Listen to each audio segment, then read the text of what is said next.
Concrete today at 540-0574. Peace Pizza House is your destination before and after the game. Whether you need to feed the whole family or just looking to get out before the game, make sure to stop at Peace Pizza House. You'll find many appetizers, burgers, salads, pasta, and of course, Peace Pizza House outstanding pizza selections. Your entire family is sure to find something they're looking for. Peace Pizza House would like to wish our local teams the best of luck this season. At Universal Windows Direct, you're not just purchasing windows, you're also getting peace of mind, knowing that their knowledgeable local staff is there for you every step of the way. You receive quality Unishield products along with a limited lifetime warranty to ensure that you're taken care of for years to come. Universal Windows Direct wishes all local athletes the best of luck.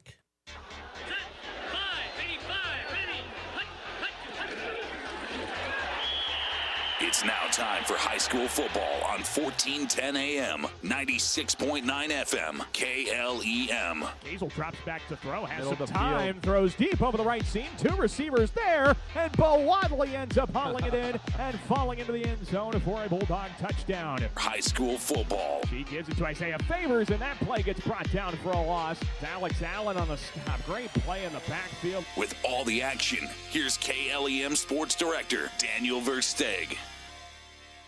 We welcome you to another night of the high school football season. Week 7 of the 2023 football year is ready to get underway from Dodger Stadium in Fort Dodge as the Lamar's Bulldogs get to take on Fort Dodge in a Class 4A District 1 contest. Good evening, everyone. Welcome to Dodger Stadium alongside Gabe Davis, Daniel Versteeg with you on KLEM Lamar's online audio at KLEM1410.com. And you can tune into a video stream of this contest as well on the KLEM Radio YouTube channel, thanks to Northwest Bank, Peace Pizza House, Easy Clean Car Wash, and Julie Hurt, Realtor with Century 21 ProLink.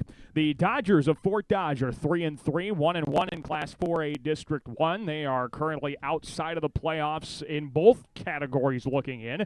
They are tied for third in the district, and they are sitting 23rd in the Class 4A RPI. Meanwhile, Lamar's community is on the right track. They are 5-1, 2-0 in the district, and if the season were to have ended before tonight, they would be firmly in the postseason. And Gabe, they'd done that with some great contests, a road dogfight win against Spencer 2 weeks ago, and then just taking care of business last week against West. You know, you kind of like being able to play in both those kind of games, being able to handle the close ones, still do what you need to do, but then also getting a fun one like that on homecoming.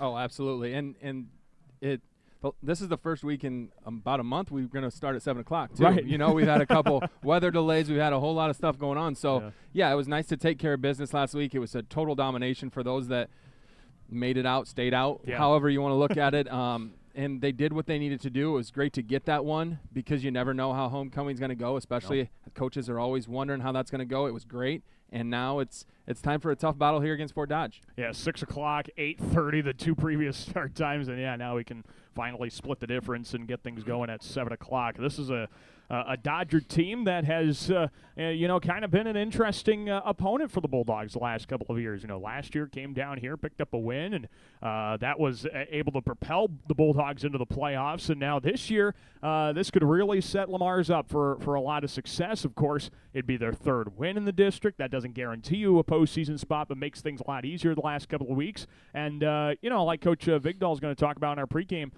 this Fort Dodge squad is just trying to keep their playoff hopes alive. They have to go perfect, and so obviously if Lamar's thinks they're just going to walk right in here and win this game, they got another thing coming.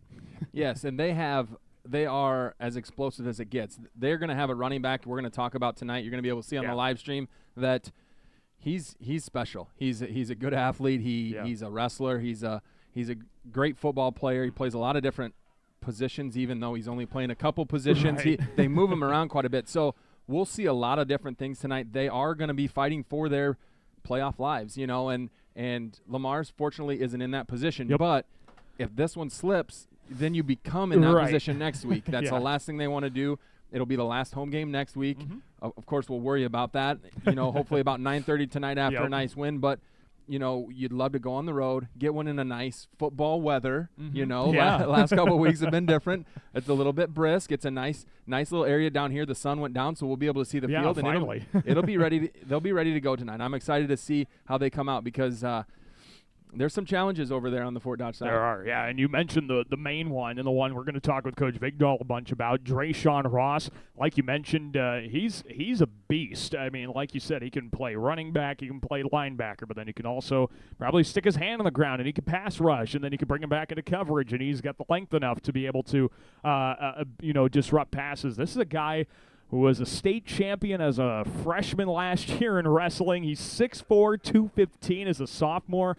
I mean, this is a guy, Gabe, that you got to think you're watching film, and then you scheme a game plan, and you just say, just tackle number one. Wherever he is, just get to him and bring him down. Yeah, absolutely. And, winning a state championship in anything is amazing. Yeah. Winning a state championship in wrestling, there's only so many of them a year. Yep. When you do it as a freshman, it's pretty awesome. Yeah. When you do it at a freshman at 190 or 195, whatever he was at, that's Right. unheard of. Like that doesn't happen, No. And so he's a special type of athlete when you can do something like that. Usually the state champs are the lower weights, Sure, There's a little bit less experience. He was wrestling some very experienced wrestlers. He's been doing it for a long time. I've heard he's an amazing wrestler. He is also an amazing football player. Right. And he'll get down, and because of his wrestling background, he'll get down on all fours on defense and get right in that A-gap, and he'll just try to grab at people. And so he is strong enough. He is athletic enough to do those things.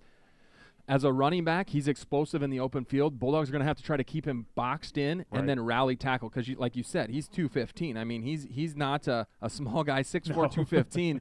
That we have linemen that aren't even hoping to be like that big. So it's going to be we got our work cut out for us, but it'll be a fun one if we can get it. I'm looking forward to it. Of course, the Bulldogs have proven that they have gotten some of that offensive firepower back, especially after last week in which it was a couple plays scoring, and you kind of wondered about the Spencer game.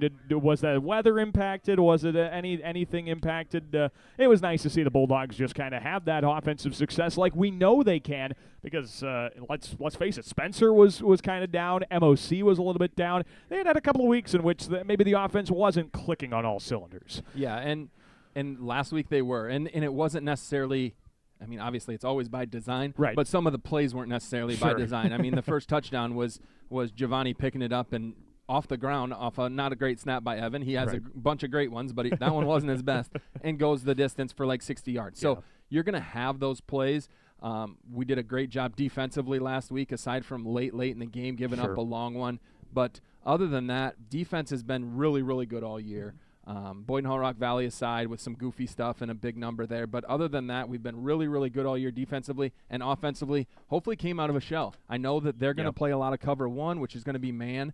When they play man, we're going to have to take advantage. Tegan's going to have to put the ball out there and let the Nolan Casses and the Cy Bixmans and all of those athletes go out and get a ball. Yeah, and that's going to be huge to get to so many people involved and make sure everybody has to be respected. It's going to be a great contest tonight. Lamar's community taking on Fort Dodge Senior High, the Bulldogs and the Dodgers for the third time in the last 3 years. 3 years in a row. Now it'll be 4 years that these two squads have been district opponents.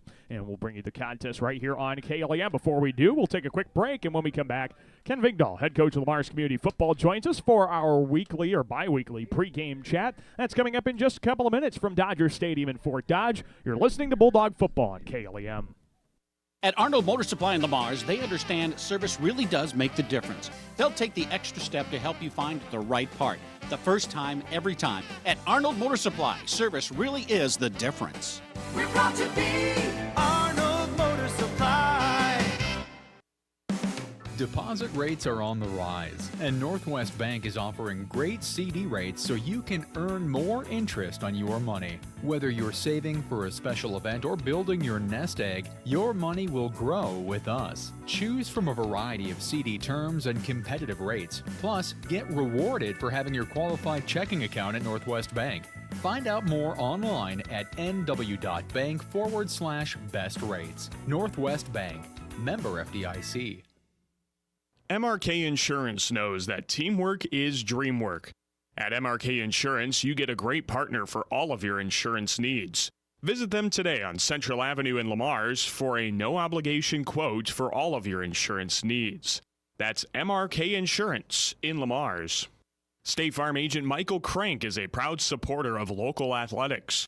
Whether you are looking for auto, home, or health insurance, choose the agent that will be on your side. State Farm agent Michael Crank. Hey, Bobby Blazer, how long you been waiting in that line? Head over with me to Easy Clean Car Wash. They're going to get you in and out in no time and make that black coat of yours look like $1,000,000. Say, thanks there, Mickey Mustang. I've been out four-wheeling and I got lots of mud and stuff in my wheel wells and other places as well. Bobby, didn't Libby Lexus tell you that Easy Clean Car Wash will pre-spray those hard-to-reach places, give you a quick massage, and make you feel and look like a whole new truck? So that's what Libby Lexus has been up to. You know, Mickey, she's looking fine. Easy Clean Car Wash on 12th Street, east of Hy-Vee in Lamar.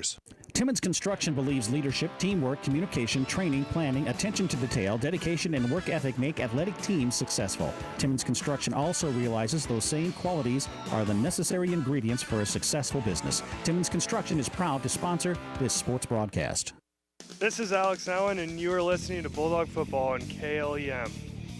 We welcome you back to our Friday Night Football pregame show right here on KLEM Radio. Daniel Versteeg with you. Pleased to be joined by the head coach of the 5-1 Lamar's community football team, Coach Ken Vigdahl. The Bulldogs with a big homecoming win after an hour-and-a-half lightning delay last week, 56-7 over West, to improve to 2-0 in the district. And now they're getting ready for the Dodgers of Fort Dodge, who are sitting 3-3. But, Coach, first of all, just, last night's win, just awesome for a number of reasons. Your great start. It was homecoming, and you did it after, an hour and a half after you were supposed to get started. Just, how good did last week feel, and how much did it, maybe up the morale a little bit around the team?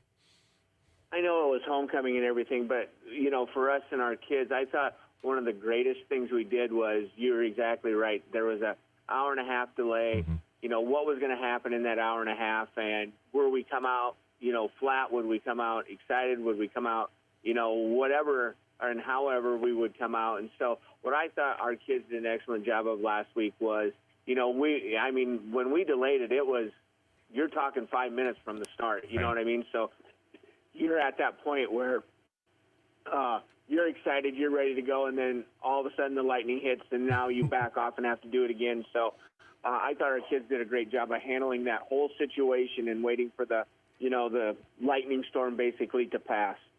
Coach, as I was thinking about that game, and I think about this with some other teams that I get to see on a regular basis that win big and, kind of dominate an opponent, how many good things can you take away from a game in which you were, just kind of, overmatched your opponent? Can you take a lot of positives away, or do you have to look at it through the lens of, well, it was an 0-6 team or whatever?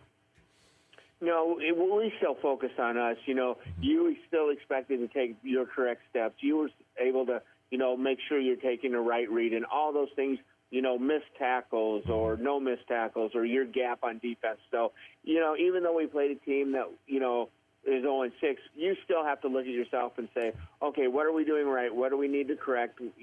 There were things that we needed to do better in the game. And, really it gave us a chance to get on a varsity film anyway, some of the younger kids and say, okay, this is game situation on Friday night. How did you do?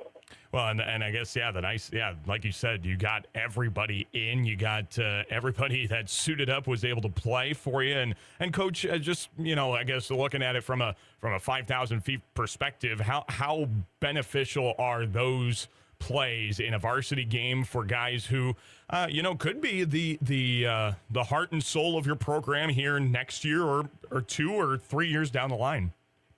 Well, that's exactly what you're doing it for. I mean, it's to get them experience at the varsity level, and anytime we can do that, we definitely want to do that. And, it's one of those things that, our goal this year is to make the playoffs, and you have another week of practice. Those kids continue to grow, and those kids continue to play, and because you get another week of practice, and, football is not one of those things that everybody just gets to put pads on whenever they want and go out and your backyard or go to the football field and play and tackle and things like that. So it's really structured compared to, maybe other sports where, you can pick up a basketball and shoot hoops, you know what I mean, or go to the track and run or whatever. It's more choreographed, than those sports, and obviously because it's tackling and blocking and things like that. But it just gives us another opportunity to help grow the future of Lamar's football. And it was a great win for that reason, and it was a great win as well for that goal. You thought of making the playoffs, now sitting 2-0, and you got another chance to improve your playoff standing tonight with the Dodgers of Fort Dodge. Coach, you were talking about it on the coach's show, and I'm sure we'll talk about him a lot here in this interview. That's Drayshawn Ross. First of all, we'll talk about him as a running back for the Dodgers. Just he's a load, and he's only a sophomore. Coach, what kind of things make him such a good back? Well, he's just 6'4", 215, 20 pounds, just pure size. We see some of those guys, but we don't see, a 6'4", 220-pound fullback or H, whatever you want to say, very often. We're in the 170 to, maybe 200-pound range. But, he's a big kid. He's done an excellent job for them this year. Their quarterback is kind of a rotationary type of a system. They don't really leave one guy in there very long. It could be a quarterback that can throw. It could be a quarterback that runs. And then obviously they're going to hand it to the Ross kid and let him do his thing. And, the one thing we've noticed about him, though, is when he can't find the hole or when the hole is smaller, he will shuffle his feet. He will, pitter-patter his feet to try to wait for that hole to open up. So the big thing for our defense is just don't let him start, because if he gets a start, and he gets to the backers, we've seen him break off long runs, and nobody's tackling him after that.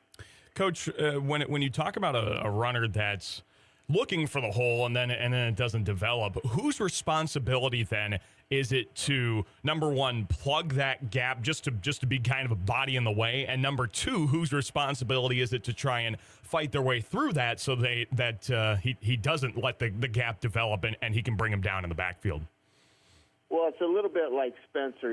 We put in a 5-1 defense, was able to shuffle some kids around and stuff like that, which really isn't that far of a stretch from our scheme the way we run it anyway. Sure.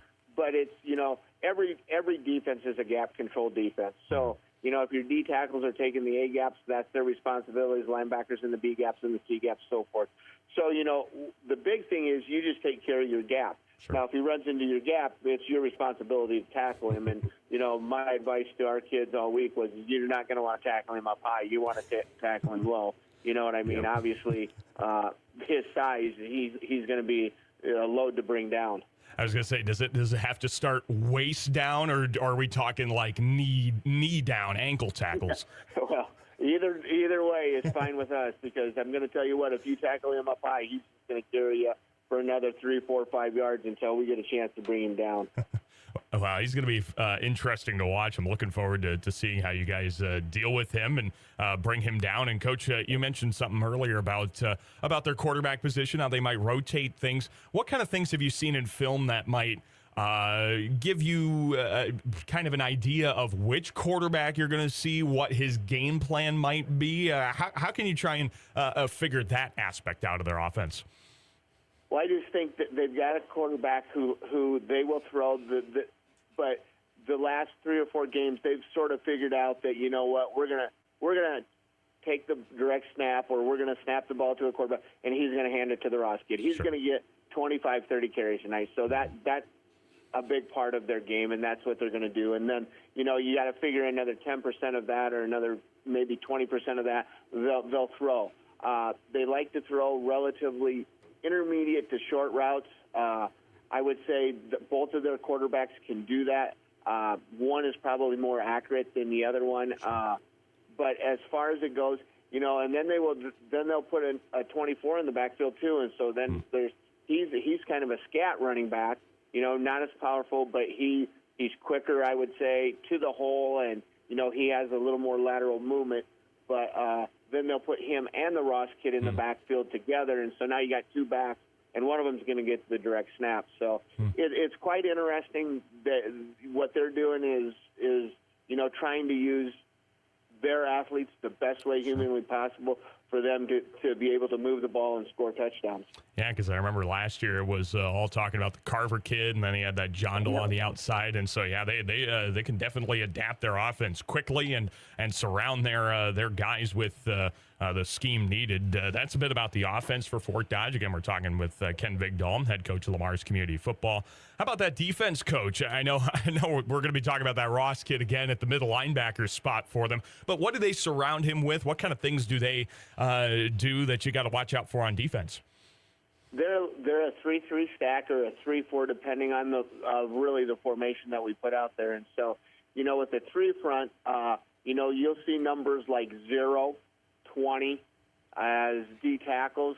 So right there gives you an idea that they're not there to plug the hole. They're there to, get off the ball, slant past our tackles, and get to the ball carrier. And so, they've got basically running backs as their D tackles. Now, their nose guard, he wears the 50 number, so, obviously he's going to be a bigger type of a kid, 240, 250, somewhere around there. So, he's kind of the guy that they want to consume double teams with, and so that leaves that backers and those D tackles to take their gap and knife past our offensive tackles and get to the gap there. Obviously, their linebackers, you talk about the Ross kid, he'll be in the middle at times. He will come off the edge at times. Sure. They will move him around just like they do offensively to do whatever they think they need to, stop us in the run game. But really, their defense is predicated to, if we're in trips, they got 4 over 3. They always want to have a +1 where they think we're going to go with the ball. There's times where we've seen them play 5 over 3 against teams that run trips. And, if we're in our 2x2 set, they want 3 over 2 and things like that. So, what they're really doing is they're really trying to take your passing game out of it. They want to be able to make sure they have one more defender than you have, offensive guy, and our kids know that. So, like our RPO game, there's a few specific RPOs that we want to run tonight. And then, obviously our run game. And the thing about us is we have 3 or 4 guys back there that can run the ball. Obviously, we're going to use a little bit of shift, a little bit of motion. They're in man-to-man 90% of the time, or cover 1 with a free safety over the top with man underneath. And so, all those things are going to happen. And so, we want to move around. We want to get them moving. We want to be able to run our sweep game, our zone game. We've added a new couple concepts in the interior to make sure that if they overcommit, that will go and just continue to get first downs. And really just we've seen teams sort of wear those smaller running backs out on the edge. You know what I mean? With bigger people, and that's our offensive line, and we've talked about them, and the defensive line have really shined this year, just really to take over the game. Yeah, they have, and I'm looking forward to your offensive line doing it on that side. And, Coach, I guess the last question I have for you, when it comes to that numbers game you talk about where they want to, put four on the outside over a trip set or 3 over a 2, whatever, does that end up kind of making the weak side of the formation act as the strong side for you in your running game or whatever you're going to throw at them? Yeah, you're exactly right. If we're in trips right, and they're shuffling people to the trip side to take that away, we're going to run inside zone back to the weak side. You're exactly right. We're going to move people, which makes them move and not be able to, they're going to play us up tight. They'll play us, 4, 5, 6 yards off. But if we're moving people constantly, that means that defense is constantly moving. And sometimes we've seen over the course of the year where one guy will go in motion and 2 guys will go with it. Well, then your backside even opens up a little bit more. And you know what? When they start committing more people to the backside, we'll start running to the number side. You know what I mean? So we're in the same position they are. You give us what you want to take away, and we'll do what we need to do to get the ball moving. Well, I hope you do. Hope you get the ball moving. Hope we're talking about a win coming up tomorrow morning, and we're looking forward to it. Coach, we always appreciate your time. Best of luck tonight, and we'll talk to you soon. Thanks, Daniel. Absolutely. Ken Vigdahl, head coach of Lamar's Community Football, on our pregame coverage. More from Fort Dodge after this on KLEM. The Lamar's Knights of Columbus Council 1466 would like to wish our teams the best of luck in the game. The Knights of Columbus is proud to support our schools and many charities throughout the year with our pork chop dinners and fish fries. Check out upcoming events by visiting their Facebook page at Lamar's KFC.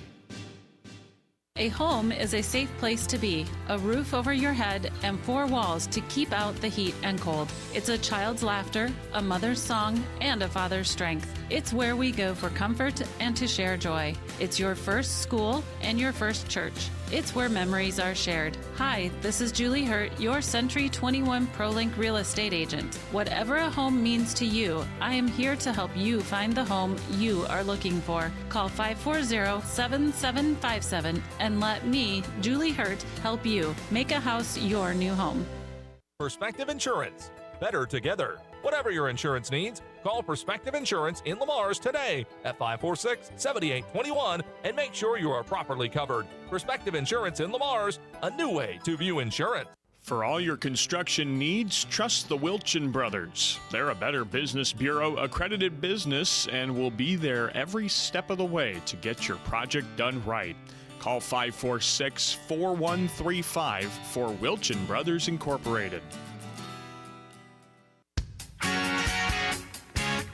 Peace Pizza House is your destination before and after the game. Whether you need to feed the whole family or just looking to get out before the game, make sure to stop at Peace Pizza House. You'll find many appetizers, burgers, salads, pasta, and of course, Peace Pizza House outstanding pizza selections. Your entire family is sure to find something they're looking for. Peace Pizza House would like to wish our local teams the best of luck this season.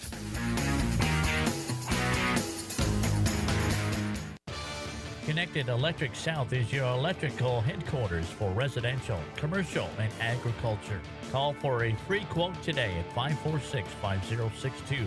Call Connected Electric South for all your electrical needs. 546-5062.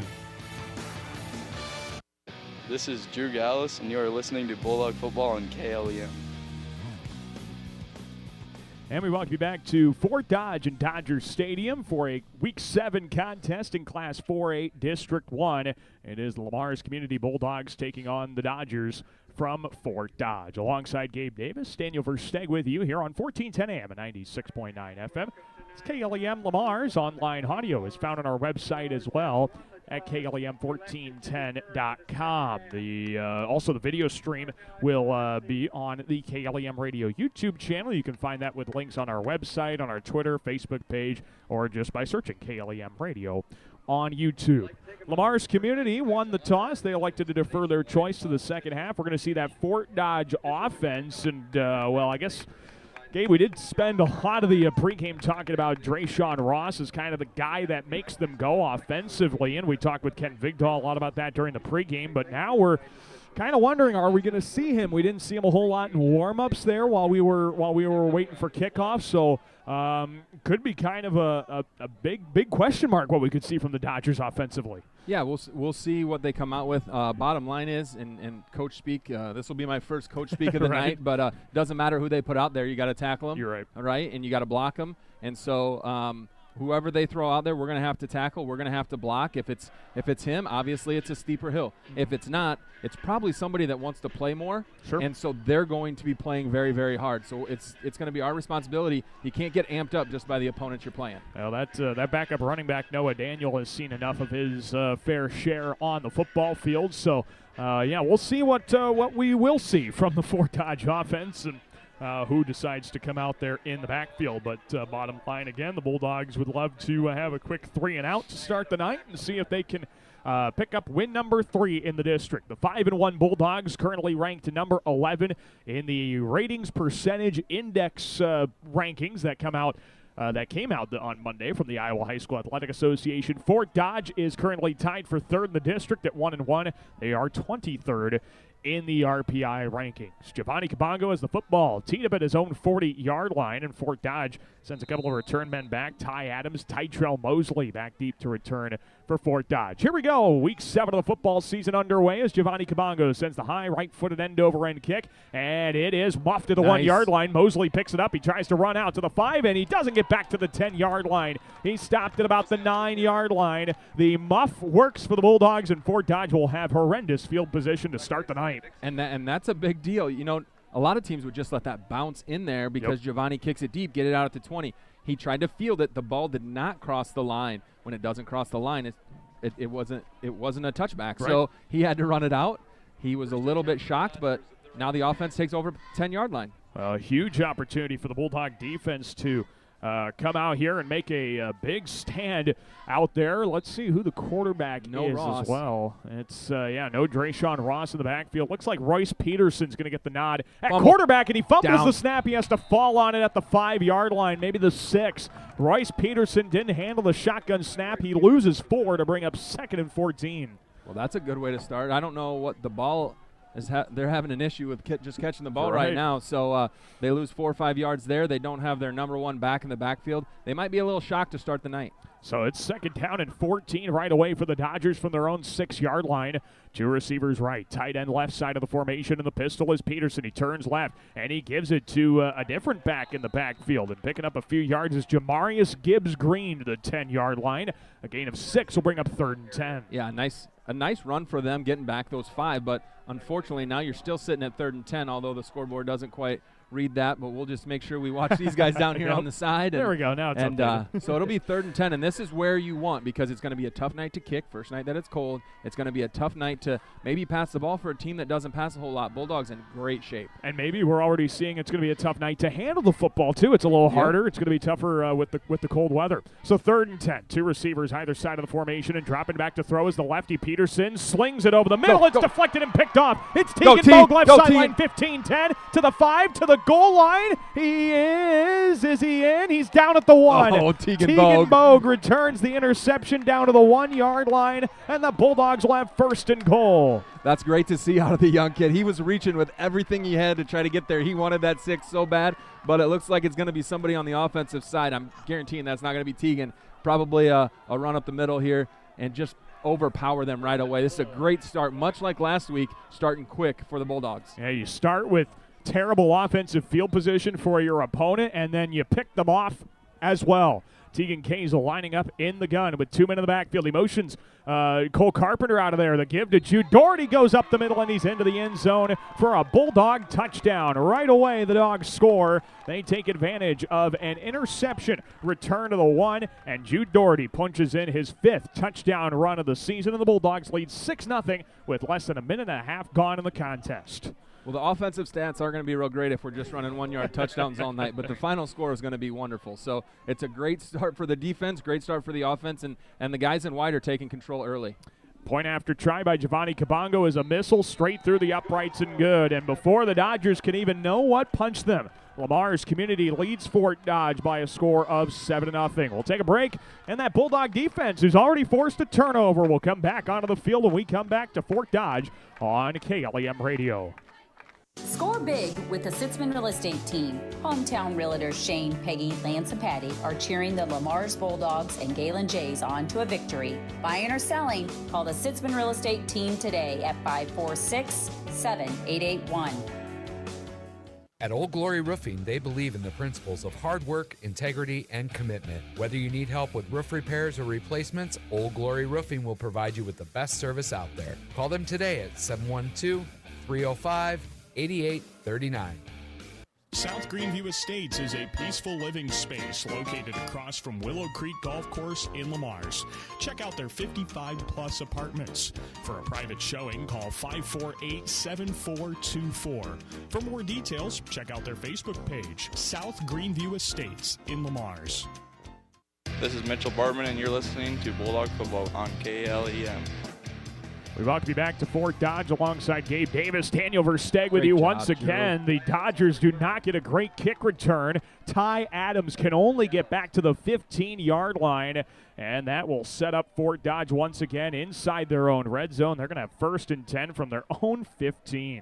Just your conventional offensive guard running down on kickoff and making the tackle. Drew Gallus gets all the way down there. They just decide not to block him. Maybe they don't think his speed's there or whatever, but he was wide open, got there. Andrew Grant helped him out, and now, again, they're starting inside the 20. Yeah, 1st and 10 for the 15 after Fort Dodge threw an interception, and then Jude Doherty punched it in from a yard out. They give her on the left side. Jamarius Gibbs-Green is going down for a big loss back at the 11-yard line. It's a loss of 3, and the Dodgers will right away be behind the chains with 2nd and 13. Yeah, and I think you can see, I mean, we haven't watched Fort Dodge aside from 5 or 6 plays tonight, but you can see they're missing the big key. They're missing their guy. And with that being the case, they're just kind of out of sorts. Absolutely. So here's 2nd and 13. 2 receivers right, 1 left. The giver on the right side goes to Gibbs-Green. He goes straight up the left seam, and he's not quite able to get back to the original line of scrimmage. Pickup of 2, and now it's 3rd and 11.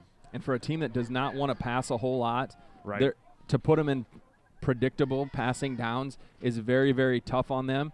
And we're athletic on the backside. We can keep up with the guys. Last year they had the John Doe kid who went to college to play, and he was tough to keep up with, but we did a decent job. They don't have that guy this year. Yeah, they really don't want to pass the football. Play action, bootleg, rolling left is Peterson. He slings it over the left seam in there to make an adjustment, make the catch of the 22, and then it fell out. It fell out of the hands of the receiver, Tytrell Mosley, at the 22-yard line. It's an incomplete pass, and the Dodgers go 3 and out. Yeah, he had an opening, but that was what the defense was supposed to do. If you're going to catch it, you're going to catch it at 8 yards, and we're going to rally and tackle you, and now we should get the ball the 50-yard line. Yeah, you got Tegan Bogue and you got Andrew Grant back inside the 50-yard line. This ball has not been in Bulldog territory yet. We hope it can stay that way. 9:18 to go in the first quarter of the contest. It's 7-0 Lamar's Community here in this district football game. Ty Adams gets the right-footed end-over-end kick away. Bounce at the 46. It's going to roll into Bulldog territory. Andrew Grant lets it roll, and this punt is going to be down to the 32-yard line, so it will end up in Bulldog territory. And, well, Gabe, if you're a casual football fan and you watch a game, you think, man, a fair catch is no big deal. That's the easiest thing. Well, when you don't, there's 15, 20 yards you lose right there. Yeah, and those are the hidden yards, and hopefully our offense will overcome that, and it's not a big deal. But the hidden yards that go from bouncing at the 50 or right around the 50 and going all the way back to darn near the 30, it's not real windy, but there is a little bit of wind in their face right now, so he got a good bounce. We've got to catch that ball, and I know we talked about that earlier the year too. Well, the Bulldogs have their first offensive possession now tonight, and they give it on a jet sweeper on the left side. Levi Schnetzer, he sidesteps one defender and is able to pick up just a yard to the 33-yard line. That'll bring up 2nd and 9. Yeah, and trying to get Levi involved early, making him run back and forth, east and west, as they'll say, is a good plan early, especially, we talk about how Ross is big on their offense. On the defensive side, he plays middle linebacker. Right. So that's a guy. That's a dude. So he's not there. 2nd down and 9 from the 33. Now they motion Cole Carper to the backfield. The give straight ahead goes to Giovanni Cabango. He makes the first man miss and gets across the 35 to the 36 after shedding a tackle. It's a gain of 3, now 3rd and 6. Yeah, Giovanni just got to run a little bit lower there and then make the cut, and I think he's got some open space. But, you're at a 3rd and 6 now. You're in good position. This is a down that they've converted many times throughout the year. So they're not stressing right here. They're comfortable doing what they need to do. 8:10 to go in the first quarter. The Bulldogs lead Fort Dodge 7-0 in Week 7 of the high school football season. Tegan Kazel lines up in the gun by himself. 2 tight ends right. He motions a receiver left to right and takes the snap and straight ahead runs. He's trying to punch his way forward. He gets upended and lost the football. He lost the football at the 39. Fort Dodge is on it, and they have the football. It's a turnover for the Bulldogs, and Fort Dodge will take over at the Bulldog 39. Yeah, and that's the things you can't do. Those are the things, and obviously Tegan didn't intentionally try to do that. We all know that. But those are the things that will drive the coaches crazy. You've dominated defensively on the first 2 drives. They've run 6 plays and gained 0, okay? And then we have the loss of yards essentially on the punt that we don't catch, and then we fumble the ball in their territory. So those things will come back, and that'll give a team that maybe was looking for some sort of positive, give them that positive they may need. Yeah, so now it's 1st and 10 for Fort Dodge in Bulldog territory at the 39. 2 receivers right, tight end right, dropping to throw. Peterson slings it out to the left sideline, and he threw it wide of the diving target, Dalton Eckley, and incomplete. That's going to bring up 2nd and 10. Yeah, lefty. You don't see a whole lot of lefties slinging it out there, but that also changes a little bit about who he's seeing. A lot of times Alex Allen's on the backside of things. Now he's looking right at Alex Allen, and if I were the quarterback, I'd want to be seeing him too because he's always coming around that edge. Well, do you want to see him or do you want to see Aiden Hogue? You kind of pick your poison. Good point. 2nd and 10 from the 39. Give to Jamarius Gibbs-Green. He runs in between the hashes, and he's able to pick up 2 yards on the carry left side of the 37, and that'll bring up 3rd and 8. Yeah, and this will be 4-down territory for them. I saw their they were kicking extra points earlier, and he was barely clearing extra points. So I don't foresee them trying to kick it into the wind for – like we might be able to. And so it's going to be important for them to gain a few more yards here and then go for it on 4th because I don't think they're going to punt this either. Yeah, definitely 4-down territory here. They have attempted 2 field goals. They missed both of them. We don't have the distances on them, unfortunately.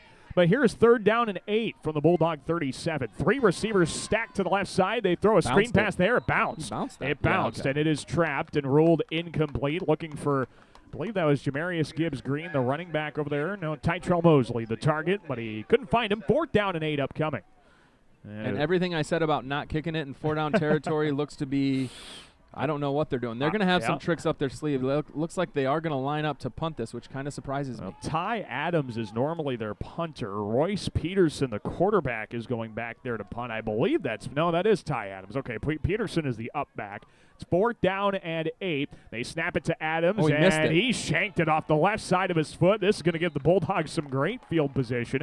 It bounces out of bounds on the left sideline, and this is going to be a punt that nets 3 yards to the 34, and the Bulldogs will take over right at that spot with 1st and 10. It's never a good sign when you can't punt for the 1st down. No. Either the punt was really bad or you had a really long 4th down. So in this situation, he just about missed it. Drew's come off the right side of their offense or their punt team, left side of our defense, twice, and he's been very, very close to getting 2 of them. I wonder if it scared him a little bit there. So 1st down and 10 for the Dogs. They hurry up to the line quickly, and the Dodgers stack the formation. The snap was bad, and Tegan Kazel's lucky to dive on it at the 32-yard line. He's going to lose 2 yards of the bad transfer. Brings up 2nd and 12. Okay, so we've seen both teams kind of mishandle a snap, and again, it probably is a little bit of the weather. We haven't been in this. It's not cold. It's Iowa. This isn't cold, No. but it's cold enough compared to 2 weeks ago or even last week, so it is a little different. And everybody has to get used to the new feeling of the ball. 2nd and 12 from the 32. Again, the Dodgers bring a lot of personnel into the box. 6 of them there. Kazel motions Pratt right to left, and they give it to Evan Pratt. Jet sweep. He gets vertical up the left seam. 35, and he gets tripped up across the 40, right at the 40-yard line. It's a pickup of 8, and that'll bring up, 3rd down and about 3. And that's where the Bulldogs want to be. You want to be, in any team wants to be 3rd and 3, 4. I mean, 5's okay. Last time it was 6, and it was comfortable, and we were going to get close. I don't think we would have gotten the 1st down even if Tegan didn't fumble it. But right here, ball security, seeing if we can get a 1st down and try to plug it down a little bit. 5:53 and counting left to play in quarter number 1. The Bulldogs lead Fort Dodge by a score of 7-0 in week 7 of the football season. Out of the gun, Kazel throws it right side for Jamie Sitzman. Makes the catch, gets a crease, 45-50 into Dodger territory, and then he gets tripped up across the 45 to the 43. A pickup of 17 on the screen to Sitzman, and a 1st down for the Dogs. Great to see Jamie back out there. He was held out last week. Got a little dinged up, and I talked to his dad before the game last week, and he knew he had an opportunity against West. Let's put it that way. And he really wanted to be in there, but couldn't. So it's great to see him out there early, and he had a tough night at Storm Lake too. So it's good to see him. 1st down and 10 here from the Fort Dodge 43. A pitch play left, and it's Andrew Grant getting wrestled down for a loss. Cal Hartman in there initially. Ty Adams there, loss of 4. Back to the 47 will bring up 2nd and 14. And that's twice they've kind of hurried up, been tight, a bunch of tight ends in a tight formation. That's, to me, is out of what we normally do, so it's probably setting something up. Sure. We'll see what comes down the road, but it looks like we're probably going to set something up with that. 4:53 and counting left to play in the 1st quarter. Lamar 7, Fort Dodge nothing. 2 receivers right and 1 left. On 2nd and 14, Kazel out of the gun, fakes the give. He keeps up the middle and gets across the 45, trucks a defender to the 42. And he picks up 5 yards on a hard-earned yard, and that'll bring up 3rd and 9.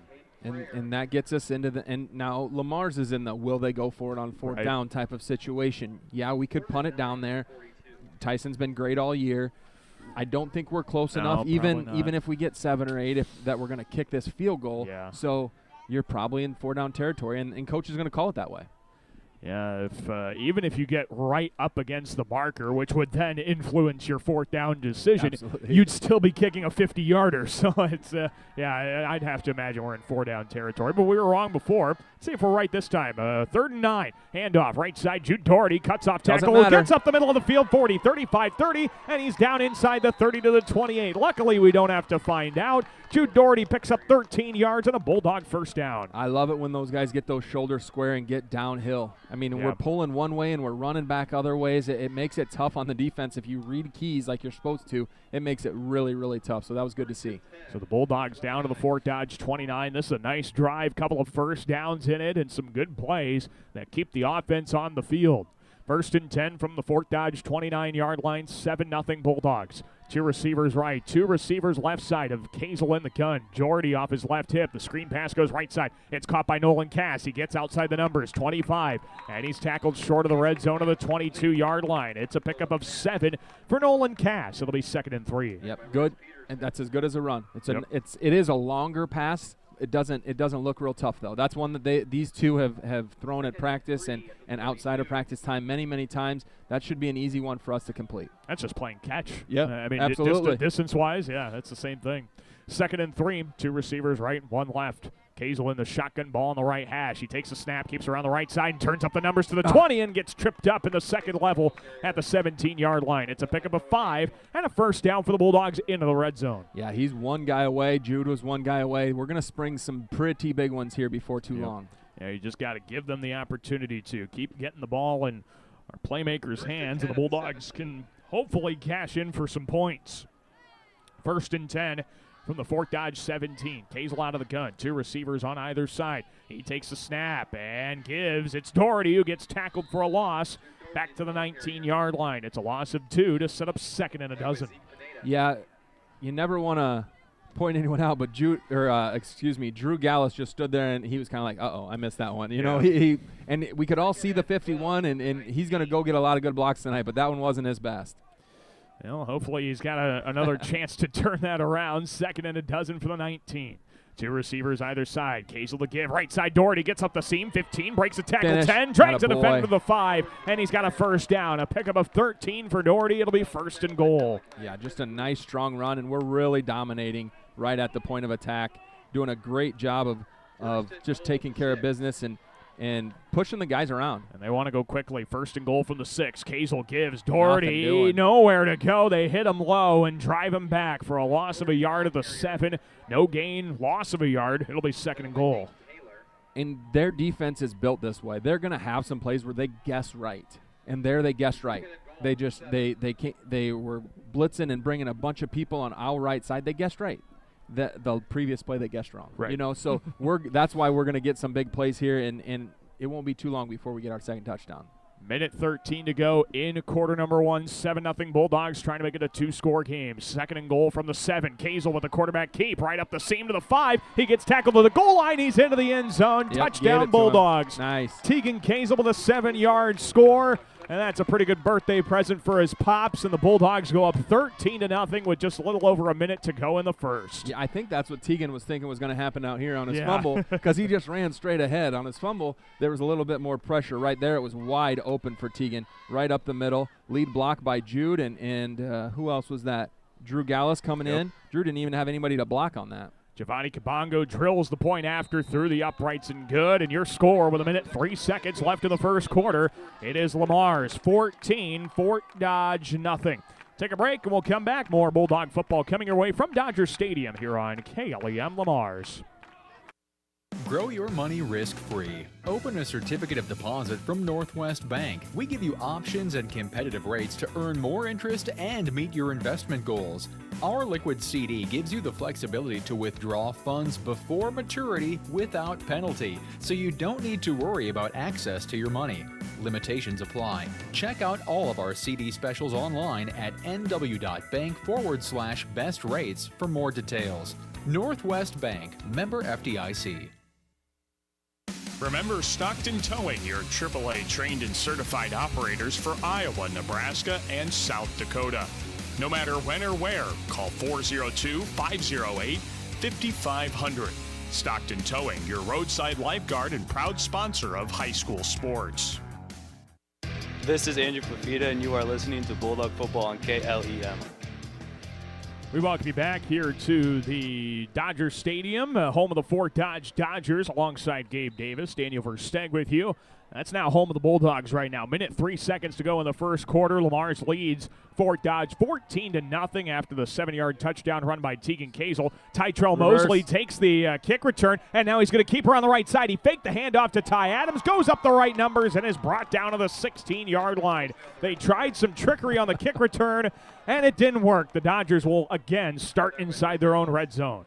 He did such a good job faking the reverse, but he just waited. Right. He almost waited too long to sell it, and it gave our guys a chance to come back. I think they were a little bit fooled there for a second, and then he stood there for so long, it allowed us to, again, stop him inside the 20. Yeah, again, Fort Dodge, outside of the fumble, that's the only really good field position they've had, and even on that, they've gone 3 and out. Dodgers yet to pick up a first down. They have 1st and 10 from the 16 here. This is going to be Royce Peterson in the shotgun. He motions it back out of the backfield and keeps straight up the seam, and he meets the right arm and the left arm of Hayden Hogue. Brings him down for just a yard to the 17. That'll bring up 2nd and 9. Yeah, quarterbacks don't want to meet him there. I know he's supposed to be blocked, but he was able to shuck that and drop right down into there. The quarterback had no other option. That was a draw with no real help for him. 2nd and 9 from the 17-yard line for Fort Dodge. 2 receivers left side, tight end left there. Out of the pistol, Peterson, play action fake, throws toward the seam. It's caught by Mosley. He sheds the first tackle and then gets brought down from behind by Chase Peterson at the 22-yard line. It's a pickup of 5, and it'll be 3rd and 4. Great pursuit there out of Chase. Andrew was right there, forced him back to the inside. Chase retreated and got back to where he needed to, and another good possession here, and it'll probably get us to the end of the first quarter here. It should. Now with 3, with 2, Fort Dodge is going to take this into quarter number 2. So your score after 12 minutes of high school football action from Dodgers Stadium, it is Lamar's 14, Fort Dodge nothing. We'll step aside. Second quarter comes your way next here on KLEM Radio. The Lamar's Agri Center, your local source for Scott's Lawn products, top-performing Kent feed products, a full line of agronomic inputs, bulk grass seed, bird feeders, bulk bird feed, and outstanding service. The Lamar's Agri Center, your source for everything that grows. Hi, Jessica G. Well, hello, Libby Lexus. I'm so excited to get the spa treatment at Easy Clean Car Wash. My owner knows how much I love the soft water. Oh, and the quick massage just makes my bumpers tingle. And the blow dry is to die for. It always leaves my exterior sleek and shiny. My owner bought me a year pass so I can have the spa treatment anytime I want. Hey, ladies. Ooh, nice tires. Oh, Mickey Mustang, you're such a player. Easy Clean Car Wash. Give your car the spa treatment today. 12th Street east of Hy-Vee Lamar's. Advanced Eye Healthcare, Dr. Becky DeRuyter knows all of our student athletes need to keep their eye on the ball. Make sure with an eye exam at Advanced Eye Healthcare at Walmart Vision Center in Lamar's. Dr. Becky DeRuyter. This is Evan Jalis, and you are listening to Bulldog Football on KLEM. And we welcome you back to Dodger Stadium in Fort Dodge alongside Gabe Davis. Daniel Versteg with you. Start of the second quarter, and the give goes right up the middle. It's Jamarius Gibbs-Green on 3rd down and short. He'll pick up just a couple of yards to the 24, and that's going to set up 4th and 2 for the Dodgers. And once again, they'll go 3 and out, and the Bulldogs will have to return a punt. Yeah, and I saw a coach out there. He's excited that we got the stop, but now's where you have to watch the ball. Right. They split a bunch of guys out, so you have to make sure you keep control of everyone because their quarterback is also the one that is that up back. Right, yeah. Well, we've seen a direct snap to Tegan before. He's the up back on the punt. Here's the right-footed end-over-end line drive kick, and Grant fields at the 44. He takes it out to the right numbers, 50, 45, 40, deep into Dodger territory, 35. He tried to stiff-arm a defender and gets wrestled out of bounds at the 32-yard line of Fort Dodge, and the Bulldogs will start deep in Dodger territory. And that's one where as Andrew gets a little bit older and has played just a little bit more football, he's going to realize that the stiff arm's nice, but when it's a bigger guy like that, you're better off just giving him a shoulder and trying to run through his chest. Yeah, one arm is not going to do well, but as soon as you get your whole body into it, you're in a good spot. Yeah, absolutely. So start of the second quarter, just 46 seconds gone in it. The Bulldogs lead Fort Dodge 14-0. And here come the Bulldogs. And no safety help, and now the White Hat is holding things up as we didn't have a football. Well, that's kind of important. Kind of need a football. Yeah, we do need that. To keep playing. Or the right football, I guess. Looked like they had the wrong one. So 1st and 10 for Lamar's Community at the Fort Dodge 32. It's Tegan Kazel lining up in the shotgun, tight end right side and Cole Carpenter, and 2 receivers left. 1 receiver right, Kazel in the gun with Kabongo in the backfield. And the give goes to Giovanni straight up the middle, and the Dodgers sniff it out well.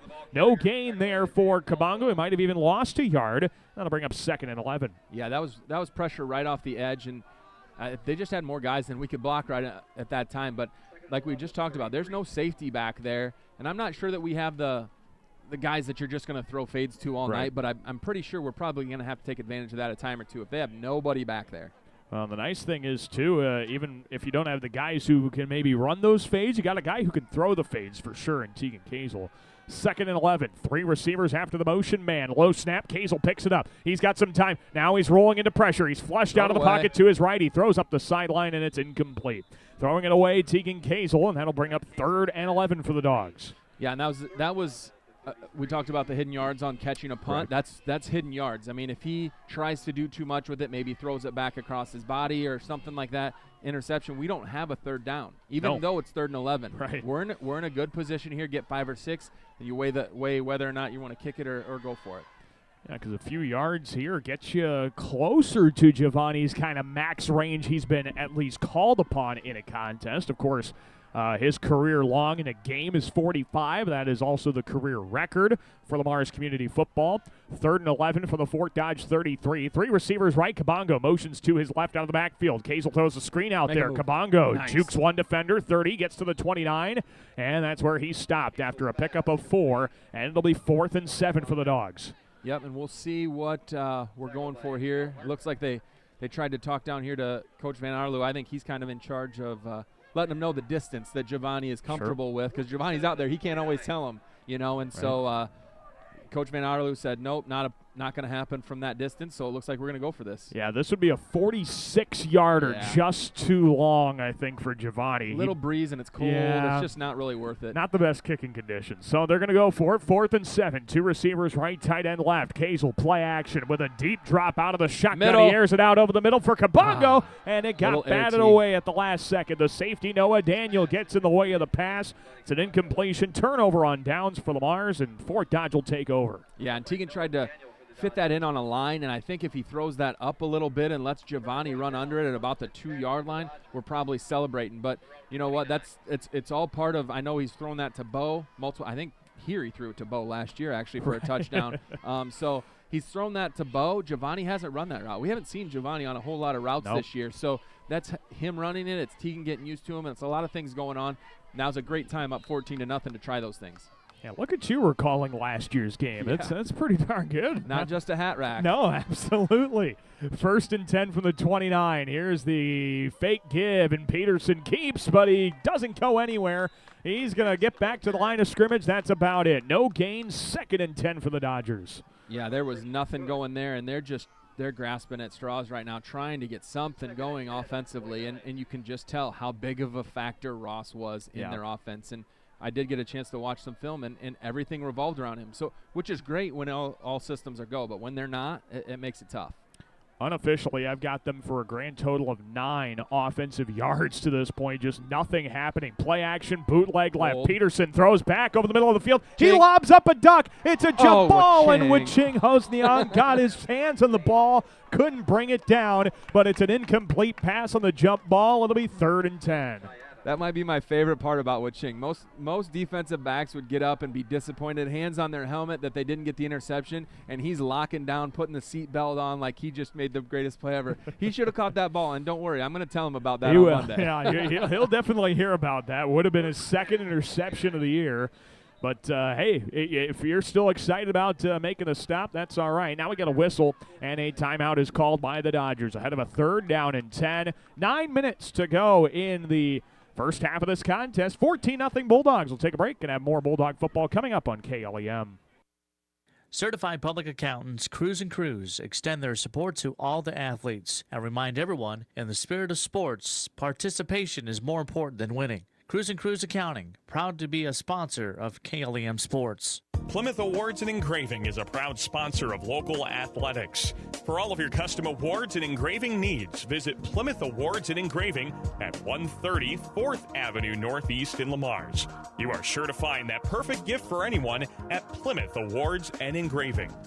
At American Bank, we believe in offering you what you want in a bank. Free checking, free debit and ATM cards, extended lobby and drive-up hours, competitive loans and deposit rates, online and mobile banking with bill payment and mobile deposit services. American Bank, achieving success together for over 130 years. Member FDIC and equal housing lender. This is Nolan Cass, and you're listening to Bulldog Football on KLEM. And we welcome you back here to Dodger Stadium in Fort Dodge. It's 3rd and 10 out of the Fort Dodge timeout. An aired out pass right sideline is over the top of the target and falls incomplete. Grant Williams, maybe the intended target up that right sideline. It's too far in front of him from Royce Peterson. An incomplete pass will bring up 4th and 10. And once again, the Dodgers have to punt it away. Yeah, and Coach Van Arlo talked about that when I talked to him this week about just we want to force them to pass. And right. Now they're down 14. They're in 3rd and 4th and long.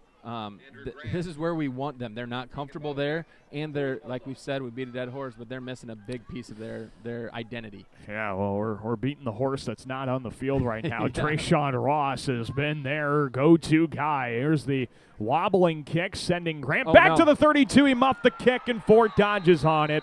Cal Hartman picks up the muffed punt at the 37 of the Bulldogs, and it'll be Fort Dodge football deep in the Bulldog territory. Yeah, and that's, these young guys are learning how to catch punts, and it sounds ridiculous, but when they caught punts early in the year, the sun was still up. Right. And it's a different sky. It is, yes. The lights are different, and they're learning, how to catch it this time of day. They're learning how to catch it not going backwards. He was kind of backpedaling, which makes it a little bit more difficult. So learning lessons, fortunately enough, our offense has done a great job. Our defense has done a great job to this point. They're going to call a timeout, and that'll give us a chance to kind of reset. It will. It gets the defense back in the right headspace, hopefully, with 8:44 left in the first half. Bulldogs 14, Dodgers nothing. Second timeout of the half for Fort Dodge. Have more football coming up for you after this on KLEM. A home is a safe place to be, a roof over your head, and 4 walls to keep out the heat and cold. It's a child's laughter, a mother's song, and a father's strength. It's where we go for comfort and to share joy. It's your first school and your first church. It's where memories are shared. Hi, this is Julie Hurt, your Century 21 ProLink real estate agent. Whatever a home means to you, I am here to help you find the home you are looking for. Call 540-7757 and let me, Julie Hurt, help you make a house your new home. This is Ken Bigdahl, head football coach of the Lamar's football team. You're listening to Bulldog Football on 1410 AM, 96.9 FM KLEM. And we welcome you back to Fort Dodge and Dodger Stadium alongside Gabe Davis, Daniel Versteg with you. It's 1st and 10 after the Bulldogs could not handle the punt. Jamarius Gibbs Green up the right seam, and he gets upended in the open field by Nolan Cass at the 35-yard line. A pickup of 2 on the carry. Bring up 2nd and 8. It looked like he had a lot of room out there. I really thought he did, and then Nolan kind of cut that off and made a good tackle for just a 2-yard gain. Looked like there was a short edge, and they tried to exploit it.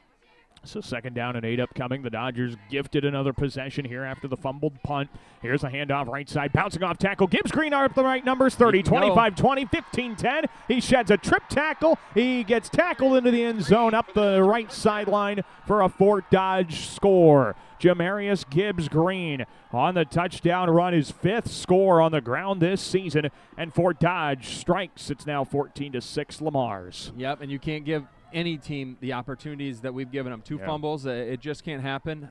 We got to clean that up. So Jamarius Gibbs Green gets into the end zone, and the Dodgers have some life, making it a 1-score game. And that has been pretty much all their offensive output tonight. Nothing else to speak of outside of that. Point after tries upcoming here off the foot of Parker Schillerstrom. Right-footed boot, end over end, is in through the uprights and is good. Your score now with 8:12 to play in quarter number 2. It's 14-7 Lamars. We'll take a break, and the Bulldogs have a chance to counter when we come back on KLEM. It's the corner for fashion. Clausen's on the corner downtown Lamars. For men's, young men's, and ladies' clothing, a shoe department, and formal wear too. In-store alterations, gift cards, and personal service. Clausen's on the corner downtown Lamars. Floyd Valley Healthcare wants you to play at the peak of your skills. Don't forget to stretch your muscles, hydrate, and schedule your wellness checks to reach your full potential. Best of luck from Floyd Valley Healthcare in Lamar. Young and old alike enjoy the competition of high school sports. Some participate, some watch, and some remember how it was. It's only a game, but it offers great life lessons and memories that last a lifetime. A few thoughts from Dan and Lori Rexwinkle of Rexwinkle Funeral Homes in Lamars and Akron. This is Bo Wadley, and you're listening to Bulldog Football on KLEM. We welcome you back to Fort Dodge and Dodgers Stadium alongside Gabe Davis. Daniel Versteg with you.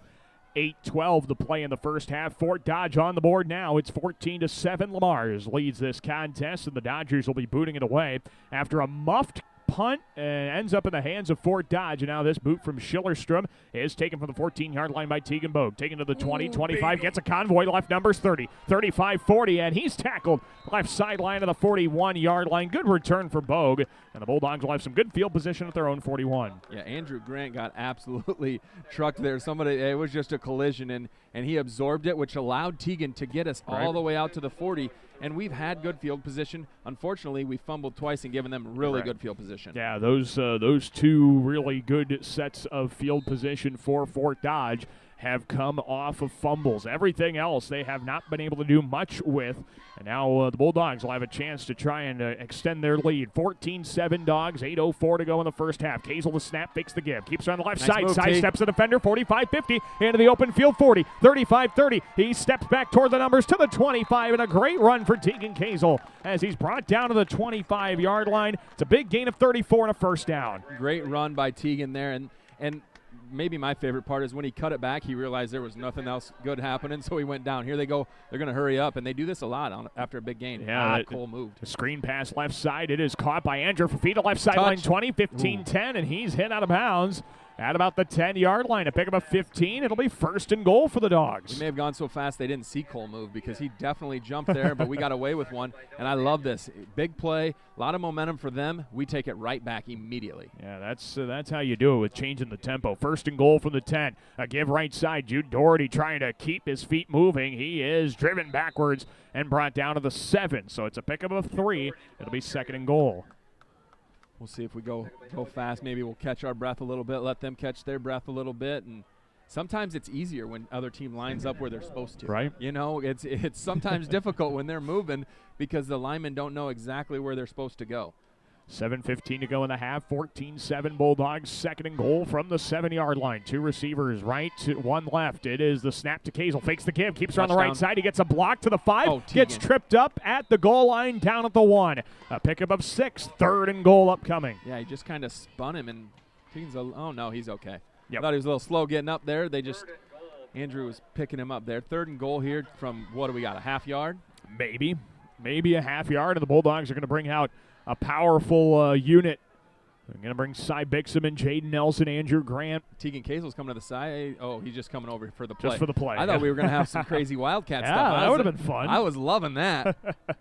Go deep into the playbook. Absolutely. But here's third and goal from inside the 1. Kazel goes under center.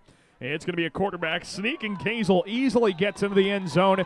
It's a Bulldog touchdown. Tegan Kazel with his second rushing touchdown of the night. The Dogs go up 20-7 with 6:23 in the first half. Yeah, and we got the ball with, 8-something left, and after they had scored, and they were excited, and they should be. They had their first big play of the night, and we just ripped it right out. Tegan had a couple runs, Jude had a couple runs, and Andrew got down the sideline. Point after try for Giovanni Kabongo. The snap and spot to Tegan Kazel. It's a line drive kick, and it's still through the uprights just as good as if it would have been a large boomer. So the score now, 21-7. Lamars leads Fort Dodge. 6:23 in the half. More Bulldog football coming up on KLEM. Supporting our students in their endeavors at school is important to Prime Bank. Making sure that our students have the best chance for success is why we work hard to provide our backing. Prime Bank wishes all of our teams and groups good luck. Make sure your life runs smoothly with an upgraded internet package from Premier Communications, connecting you with the internet speed and television access package that best fits your wants and needs. Premier Communications is happy to support our area coaches, athletes, and the parents who support them. Have a great season. This is Tegan Kazel, and you're listening to Bulldog Football on KLEM. Well, we welcome you back to Dodger Stadium in Fort Dodge alongside Gabe Davis. Daniel Versteg with you. Tegan Kazel on the night, 7 carries, 56 rushing yards, 2 rushing touchdowns, and the Bulldogs lead Fort Dodge 21-7. We'll talk about Tegan here in just a minute after the kickoff. Giovanni Kabongo will boot this one away. Fort Dodge lined up back inside their own 5 with Ty Adams and Tytrell Mosley to return for the Dodgers. Kabongo, high right-footed end-over-end kick, and Mosley's going to let it bounce a yard deep in the end zone for a touchback. So Fort Dodge will start at their own 20. Did want to talk about Tegan Kazel. We mentioned it briefly earlier on, but he's got plenty of family here. Of course, his uncle is here, a couple of uncles, I should say. His cousin, he's got a lot of family from central Iowa, so playing out here in Fort Dodge has its benefits. And, of course, we can't forget the birthday boy is his dad, Benji Kazel, turning, we don't say how old he is. He's older. Yeah, he's older. There we go. He's older than both of us. I think Benji's getting a nice birthday present here from his son on the field. A handoff right side, Jamarius Gibbs-Green. Nice. He's unable to get anywhere. Just picks up a yard to the 21, and that'll bring up 2nd and 9. Yeah, that was a great play. Alex Allen came flying back in after being pushed up. He did a great job of getting as deep as the quarterback, and then he's just more athletic than most of the guys he's got to go against. Came back in, finished off that play. Yeah, it's becoming kind of like a broken record. Alex Allen doing something really good on the football field.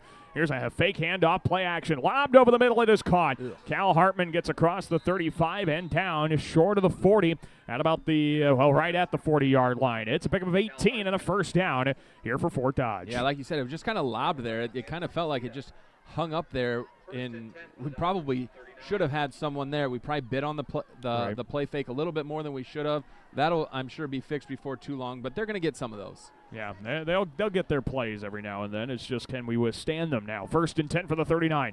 Jamarius Gibbs-Green around the right side. He gets across the 40, and he's tackled down to the 42. A pickup of 3 for Gibbs-Green.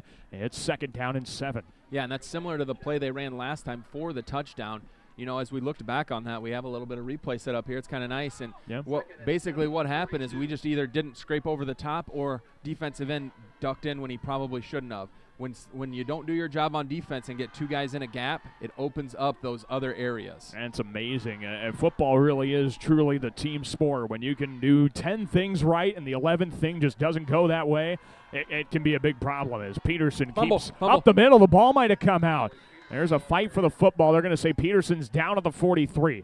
Pickup of a yard on that carry by Peterson will set up 3rd and 6. All right, yeah, and that time, you know, and it's so hard because you're trying to block Aiden Hogue up there. He comes all the way around and makes that tackle. It's just a tough task, and it allows those guys, the Bartmans, the Motons, and the Christian Cooks in the middle to really do what they need to do, and our linebackers to just go be athletes. 4:22 and counting left in the first half, 21-7. Lamar's leads Fort Dodge in this Class 4A District 1 contest, trying to improve to 3-0 in the district. 3rd down and 6. Dropping to throw, Peterson slings it over the left seam. That ball's deflected straight up in the air. It's a free ball. It is fought for and falls incomplete. With Ching Hosniong went for it. Ty Adams also went for it. It's an incomplete pass. 4th and 6 in a punting scenario for the Dodgers. That's one of the scariest things as a coach to just see a ball up there because you don't know who's going to get it. Truly a free ball. For sure. Offensively, everybody now knows where the ball was directed and they're running towards it. And so offensively, you know you still have a chance. Defensively, you're hoping they don't get it, but you know you have a chance.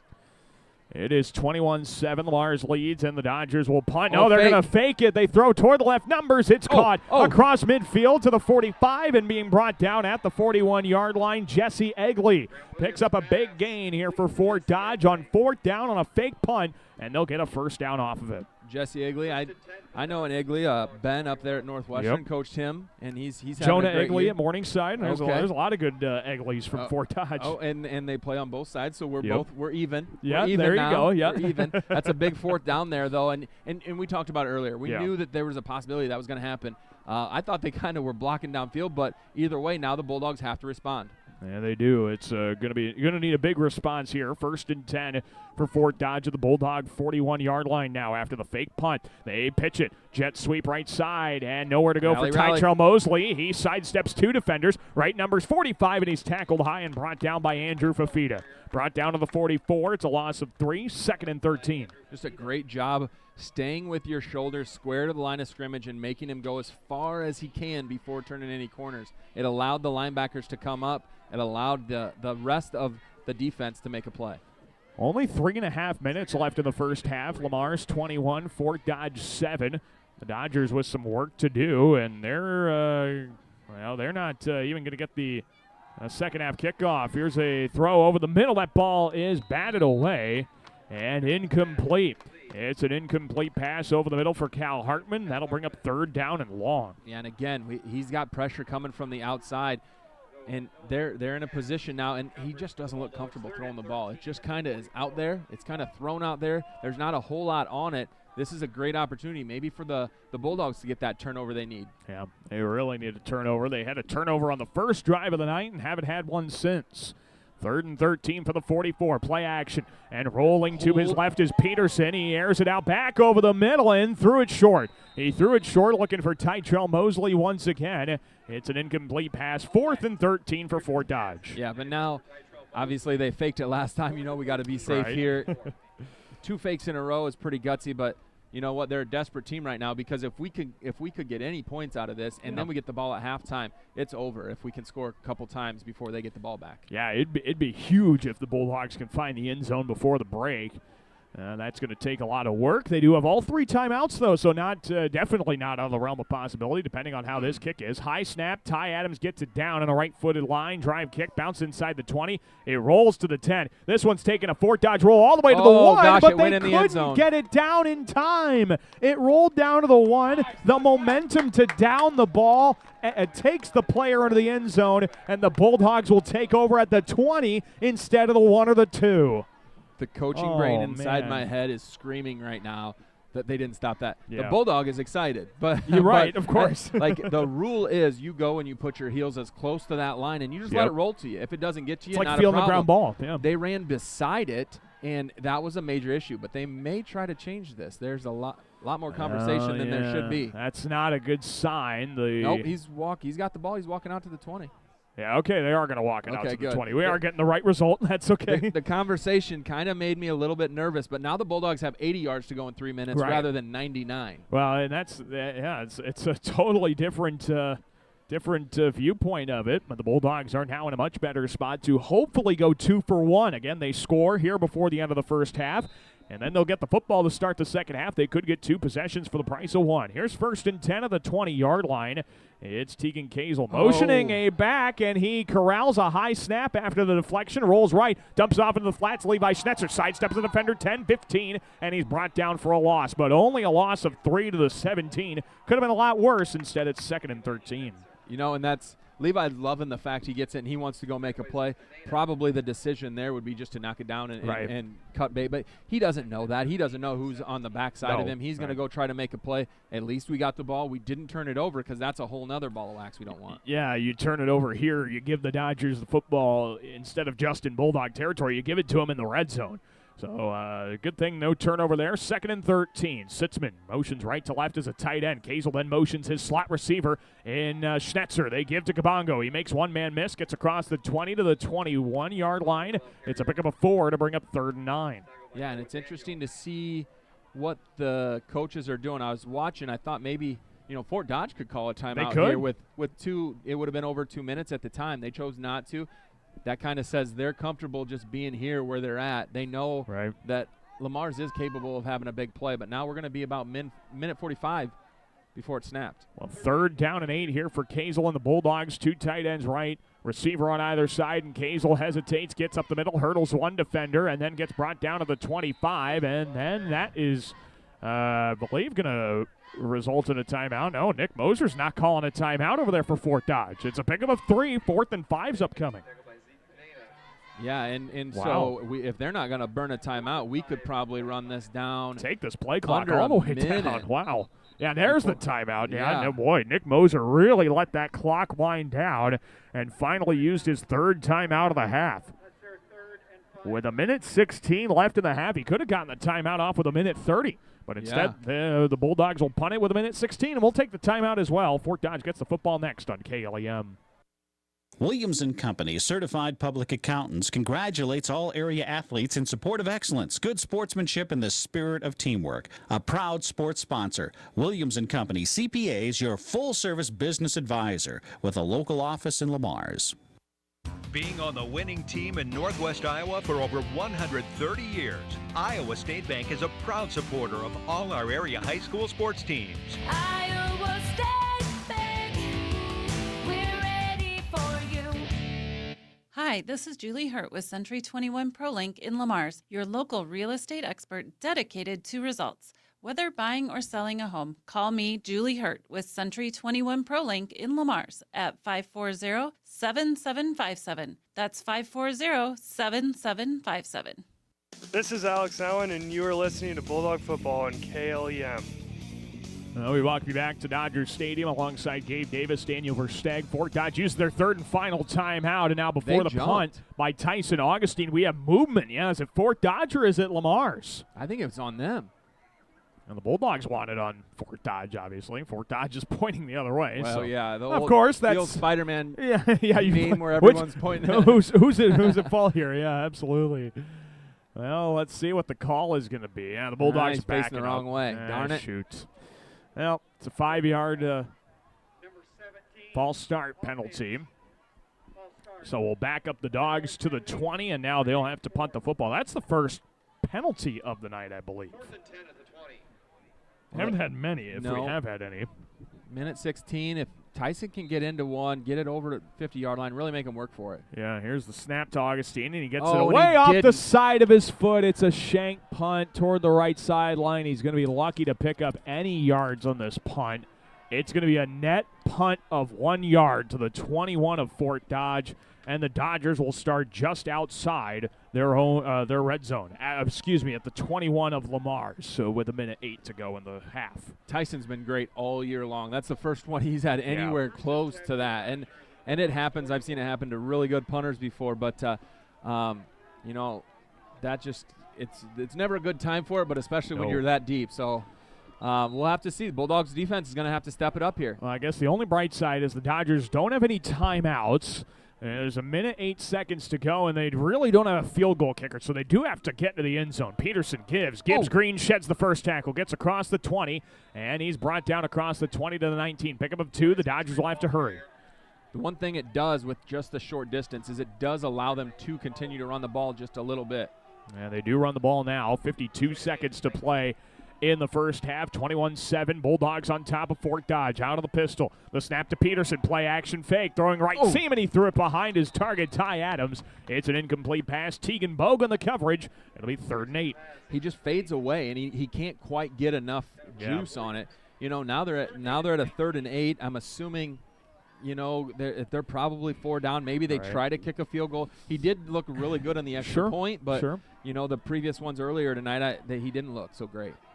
So 2 receivers left, tight end right side of the formation. It is Peterson of the pistol. He takes a shoulder-high snap and gives. Green sheds the first tackle. He's being rasped up and brought down by Evan Jalis at the 20-yard line, a loss of a yard. It'll be 4th and 9. Aiden Hogue was right there. Evan Jalis cleaned it up, and I think I saw Nolan Cass come in and finish it off. So 4th and 9 here. They are going for it. This would be a huge stop for the Bulldogs here before half. Well, technically Fort Dodge doesn't have to snap it if they don't want to, but you might as well on 4th down. Might as well have the last play of the half. It's Peterson in the gun. 2 receivers right. Takes a snap and rolls to his right. Now he throws back across his body into the end zone, and that ball is batted away. Incomplete. It's a turnover on downs. Bulldogs will have it with 7 seconds. I'm going to give them the benefit of the doubt and say they meant not to catch that. But I'm not sure. Maybe I'm going to talk to Coach Van Arlo. We might need to be doing some ball drills. Maybe VK needs a couple more ball drills. We've dropped two or three interceptions, and we've gotten one tonight. So hopefully in the second half we can secure a couple of those and really get this thing out of control. Yeah, I hope so. Well, let's see what the Bulldogs do. I have a feeling this will probably be a very conservative play call. 7 seconds to go in the first half. And, Kazel's just going to take a knee. The Bulldogs are going to get the second half kickoff, so they are not going to try and force something too crazy here before the half. So your score after a very eventful 24 minutes of football, it is Lamar's Community 21, Fort Dodge 7. We will take a break. When we come back, we'll have your first half stats, give you a breakdown, give you our thoughts of the first half, and get you more from this contest. Bulldog football here on KLEM. Again, the halftime score from Dodger Stadium in Fort Dodge. It is Lamar's Community 21 and Fort Dodge 7. We will take a break, and we'll come back with our halftime coverage from Dodger Stadium after this here on KLEM Radio. LSI Staffing has one mission: to match employers with great employees. If your manufacturing business is looking to partner with an industry leader, LSI Staffing is worth the call. Call them today at 712-202-2850. Galen Catholic School, excellence in education, leadership through Christ.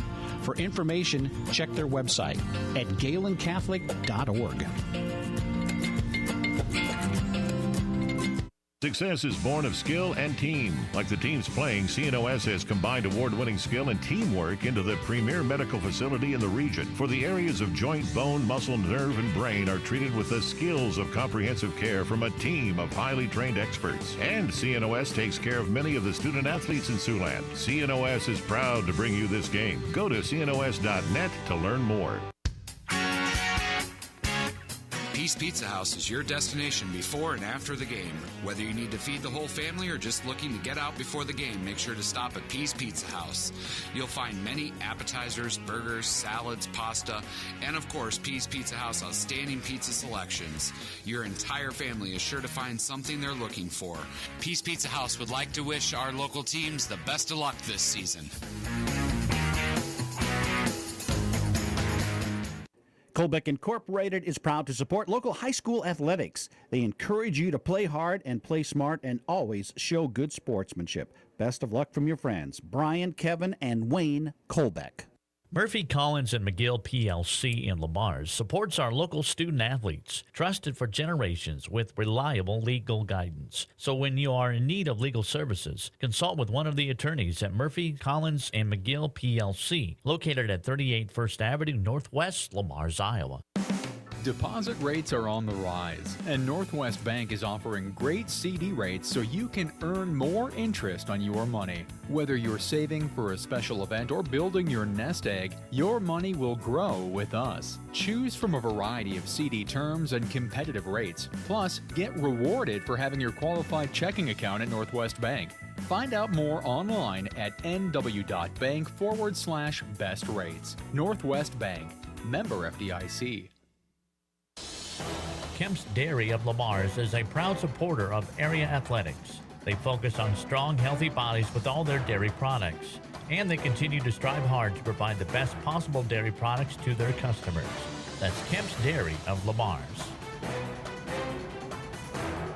Lamar's Community Athletic Boosters are proud supporters of this broadcast. Hard work and determination are vital to the success of our area athletics. The Lamar's Community Athletic Boosters are proud to stand behind our athletes and coaches as they work toward success on the field and in the classroom.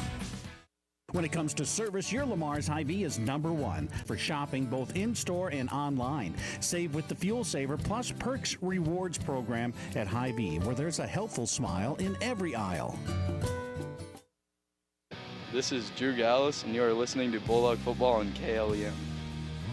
And we welcome you back to Dodger Stadium in Fort Dodge, where our score at the halftime break is Lamar's 21 and Fort Dodge 7. Alongside Gabe Davis, Daniel Versteg with you on 1410 AM and 96.9 FM. It's KLEM. Lamar's online audio can be found on our website at KLEM1410.com, as can a video stream on the KLEM Radio YouTube channel. Quite the first half as the Bulldogs lead this one by 2 scores. They're going to get the second half kickoff as well. Let's take a look at the numbers first. Fort Dodge with unofficially 67 yards of total offense.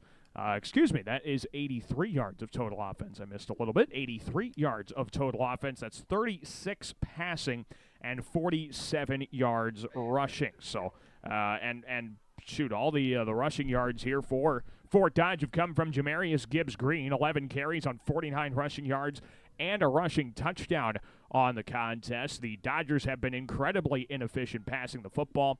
I've got their quarterback, Royce Peterson, 3 of 14 through the air. For the Bulldogs, they have 138 yards of total offense, 98 on the ground, 40 through the air. Tegan Kazel is 4 of 6 passing for 40 passing yards. He's also carried the ball 8 times for 60 yards, scored twice. Jude Doherty, 6 carries, 27 rushing yards, and a rushing touchdown here tonight. Taking a look at the drive chart so far, well, it started off with a bang for the Bulldogs. The defense came out and on the third play forced an interception. Tegan Bogue ran it back to the 1-yard line. The very first offensive play of the day for the Dogs, a 1-yard rushing touchdown from Jude Doherty, made it 7-0. The next Fort Dodge possession, they go 3 and out. Bulldogs try and counter with some good field position, but then they fumble the football and turn it over to Fort Dodge, who then goes 3 and out in Bulldog territory. And then Lamar's got a really good drive going. It was a 12-play, 66-yard drive, capped off by a 7-yard touchdown run by Tegan Kazel. That made it 14-0. That's really been the only sustained drive of the night. Fort Dodge went 3 and out. Bulldogs turn it over on downs. Fort Dodge 3 and out again, but the punt was muffed by the Bulldogs. That was turnover number 2 of the contest for Lamar's. And then the very next drive, that drive off of the muff, 2 plays and into the end zone on a 35-yard touchdown run by Jamarius Gibbs-Green. It was 14-7. The next Bulldog possession, they changed the tempo and went quickly. A 5-play, 59-yard drive capped off by a Tegan Kazel touchdown run made it 21-7. And since then, Fort Dodge had a drive in which they were able to get a couple of first downs, one on a fake punt on 4th down. They ended up punting it. Bulldogs 3 and out punt. Fort Dodge goes 3 and out and punts, and then that is where we sit. Or they go, they turn the ball over on downs, and then the Bulldogs take it into the locker room. So again, your score at the end of the first half, it is 21-7. Lamar's leads Fort Dodge. Well, Gabe, again, kind of a lot there, but I think again it kind of goes back. There's a lot of things this team does good, the Bulldogs do, and then you kind of have to say, but they turn the ball over 2 times.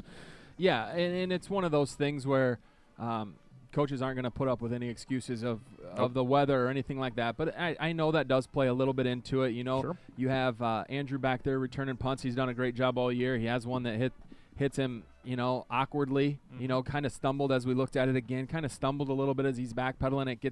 It gets them going, and they have one big run. And then they have to fake a punt in order to, sustain a drive that ends up going our way anyway. So the Bulldogs have controlled every facet of this game, really, aside of the turnovers. They've had a couple of them. One hurt, one didn't. And so hopefully, you take care of the ball a little bit better. You make sure you're sure-handed. An extra 5 yards would be great, but the ball is the most important thing. You take care of that. We go down the field. We make this 28-7, hopefully, right on this first drive. And I think a Fort Dodge team is going to probably be a little bit disinterested by that point. Yeah, and that's the thing with this Dodgers squad. I mean, it's kind of the yin and yang of high school football. But unfortunately, your season can be made or broken in the span of just a couple of weeks. And with the Dodgers looking at a 1-2 record in the district, if they can't get out of this one, it's going to be really tough for them to bounce back. But, of course, I guess that's going to be motivation for them in the locker room, too, saying, hey, if you still want to be playing football the next few weeks, you better batten down the hatches now because this is going to be probably your last chance to guarantee another game past Week 9. Yeah, and the coaches in the Fort Dodge locker room, they're talking about meaningful football after today. Yeah. Meaningful football. The Bulldogs have some meaningful football games coming up. They're going to be playing in them. Even if by some chance this doesn't go our way tonight, we put ourselves in a position throughout the next couple weeks to play meaningful games. And that's what we did last year and got into the playoffs. That's what they're saying over there. So it's a little bit similar to where we were at last year when we played Denison. Right. And it just didn't go our way. We had to come back, and we really had to play against Spencer, and then we had to go to Fort Dodge and do those things. That's where they're at this year. So we need to make sure we kind of cut out any confidence that they could have early, get after them right away on this drive. Don't shoot ourselves in the foot. Take care of business and continue what's been a great season. Defense has played amazing tonight aside from one play. Offense has been pretty solid. I think we've only tried to punt once, maybe twice. Right, yeah. One punt, yeah. One punt, and it didn't go very well. So, Right. and we talked about that a little bit up here at halftime. Tegan Tyson goes, and he's a sophomore, and his role is to punt for this team, and he hasn't done much, and it's chilly out, and all of a sudden he's got to go get a punt off from his 10-yard line. Wasn't his best one, but you know what? It's how it goes, and the Bulldogs need to be ready for a battle in the second half. Hopefully by the fourth quarter, it's not as much of a battle, but right now we've got to prepare that way. Yeah, you got to prepare because, we talked about it, and it's the turnovers that you just kind of come back to. Without those turnovers, yeah, you're probably not playing much of a game in the second half. But because you have given Fort Dodge a chance, and like we said, defense has been exceptional outside of the touchdown score. But because of all those mistakes, unfortunately, you put yourself in a scenario where you do have to come out and still be on your A game. You still want to put this game away. And again, we can harp on the little things, but it is very important to mention that this team has done a lot of things right. I guess it's just kind of the greediness inside of both of us. Of course, we've seen some very good football at some very high levels that we just kind of, want this team to be able to reach its full potential. And unfortunately, there's just 3 or 4 instances tonight in which they haven't done that, and it's kept them from reaching that full potential. Yeah, absolutely. And you know what? I'm just trying to say what the coaches are probably saying. Right. Hey, if we don't give them this opportunity, it's the same thing that goes back to Spencer. They get the 98-yard touchdown return when we should be punching in the end zone, and that's a blowout. Right. And so those are the little things. And 2-3 years ago, we weren't worried about the little things because it was the big things that matter. Coach was trying to get his culture in place and the systems offensively and defensively where they wanted them. Those are big picture things. It's good when you're looking at the little things because that means the big things are taking care of themselves, and now you can tweak and you can make sure that you focus on the quote-unquote little things because now the big things get bigger and the big games get bigger. What are some of those big things that you've liked as a coach and a guy who's been able to kind of maybe pull up some film so far? What are some of those big things that you have liked maybe in this first half? In the first half, the nice thing that I've seen is our offensive line is really taking control. Tegan had a nice run to set up the last touchdown right after they had scored. Right. And we run a little bit of a counter, and he's got Drew and Aiden out there in front of him blocking. That's huge. Those are big guys blocking downfield, and it allows him, and they don't have to go and blow anyone up. They can just be in the way and get some arms on, and some of those littler backers aren't going to be able to do some stuff. So the consistency with our O-line's been nice to see, and obviously our defensive pressure, and Alex Allen, we talk about him all the time. Evan Jalis, probably we don't talk about enough, but he's always there. I mean, he's in the middle of every single play, literally. Yes. He is in the center, and he is in the middle linebacker. And the consistency, and those are the big things. The consistency that you see out of those key players is awesome to see. And it doesn't mean that they're making every play. Alex Allen probably only has maybe a couple tackles on the night, but he is forcing a pass out of a left-handed passer, and that's hard for him he's seeing it coming, so he's forcing it quicker. He's not getting enough on the pass. Evan Jalis is going side to side, making his plays defensively. So just the consistency of our older guys is great to see, and that makes those big things happen. Yeah, it does. It really does. And like you said, it's the lines, because they play 2 ways. You're talking about the same guys, and so when one's doing good, they're usually doing pretty good because they're both under the kind of the same mentality, and it's really been nice to see. And the Bulldogs lead Fort Dodge at the halftime break by a score of 21-7. This is a huge game, of course. Every game in the district is big. This game and next week especially. As long as this one goes like we think it will in the second half, of course, we have been wrong a number of times. We hope we're not wrong in this instance. But as long as the score holds true and the Bulldogs come out and play a good second half, they'd be 3-0 in the district. And depending on how Denison Schleswig is doing tonight with Storm Lake, which we assume will probably go the way of the Monarchs, that will set up a district championship game next week at Jim Lorenzen Field in Lamar. So if you couldn't make it out here to Fort Dodge, that's okay. We understand it's a nice long 2-hour drive. We get it. But you better be at Jim Lorenzen Field next week for the contest with Denison Schleswig for what could be the district title. And if that is the case, then the Bulldogs are going to play their first home playoff game at Jim Lorenzen Field in over 10 years, at least 10 years, if not longer than that. So it would be a really good opportunity. Let's take a break. When we come back, we'll run down some first half stats for you. We'll maybe chat a little bit more about what's to come in the second half, and we'll get you ready for half number 2. From Dodger Stadium in Fort Dodge, your score, Lamar's 21, Fort Dodge 7. We're back with more Bulldog football coverage after this here on KLEM. Have a great season. Huddle up and win from NorAm Cold Storage, the coolest cold storage in the Midwest. Over 20 years of experience in packing, cooling, storing, and managing your products with exceptional service. NorAm Cold Storage in Lamar's.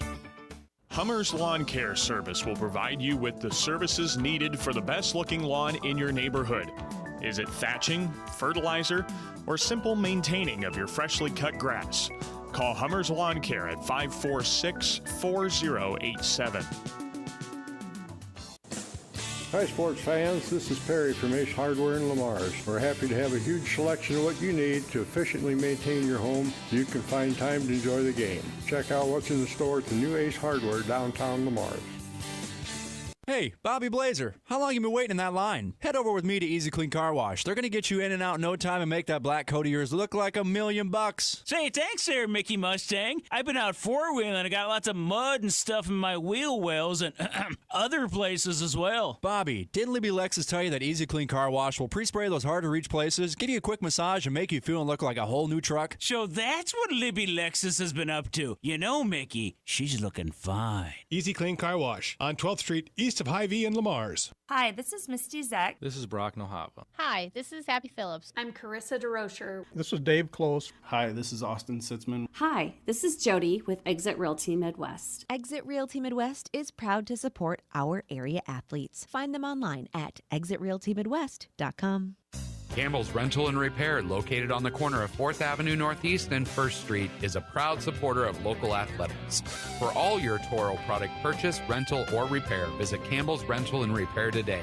They have a full line of Toro products for you to purchase or rent. A home is a safe place to be, a roof over your head, and 4 walls to keep out the heat and cold. It's a child's laughter, a mother's song, and a father's strength. It's where we go for comfort and to share joy. It's your first school and your first church. It's where memories are shared. Hi, this is Julie Hurt, your Century 21 ProLink real estate agent. Whatever a home means to you, I am here to help you find the home you are looking for. Call 540-7757 and let me, Julie Hurt, help you make a house your new home. Siouxland Glass is so glad you're supporting local athletes and listening to this great matchup. Siouxland Glass wants me to tell you that if you have a chip or crack in your windshield or need the whole thing replaced, you can call them at 540-9080. Siouxland Glass. Get more because you deserve more with Kylie Petty, Century 21 ProLink, serving Lamar since 2011. Wishing our local teams a successful season. Visit KyliePetty.com for your real estate needs. For all of your commercial or residential concrete or construction needs, JMax Construction is ready for you. At JMax Construction, you can be sure that your project will be handled with great customer service as well as the best of class construction and concrete work. Call JMax Construction and Concrete today at 540-0574. This is Mitchell Bartman, and you're listening to Bulldog Football on KLEM. And we welcome you back to Dodger Stadium in Fort Dodge alongside Gabe Davis. Daniel Versteg with you here on 1410 AM and 96.9 FM. It's KLEM Lamar's online audio is found on our website at KLEM1410.com. Your score after one half of football from Fort Dodge. It is your Bulldogs 21, Fort Dodge 7, as the Bulldogs try and remain unbeaten in Class 4A District 1. They can do so with a victory here tonight and get to 6-1 as well. They went 6-3 last year. Coach Vigdahl has not led them past 6 wins yet, but of course this is only his 3rd year as the head coach of the Bulldogs. So a good opportunity to get to that mark, and we'll see if the Bulldogs can keep their winning ways going. Let's take a look at some scores that we were able to track down for you. We are not just going to bring you football scores today as well. State golf currently taking place in Ankeny. Lamar's community golfer Dylan Souzamil. He qualified as an individual. The Bulldog team missed out on the state tournament by just 3 strokes against some Des Moines suburban schools. They had a really tough district in Fort Dodge, and they missed out on the state tournament as a team by 3 strokes. But Dylan Souzamil had a great day right here in Fort Dodge, actually, the Fort Dodge Country Club.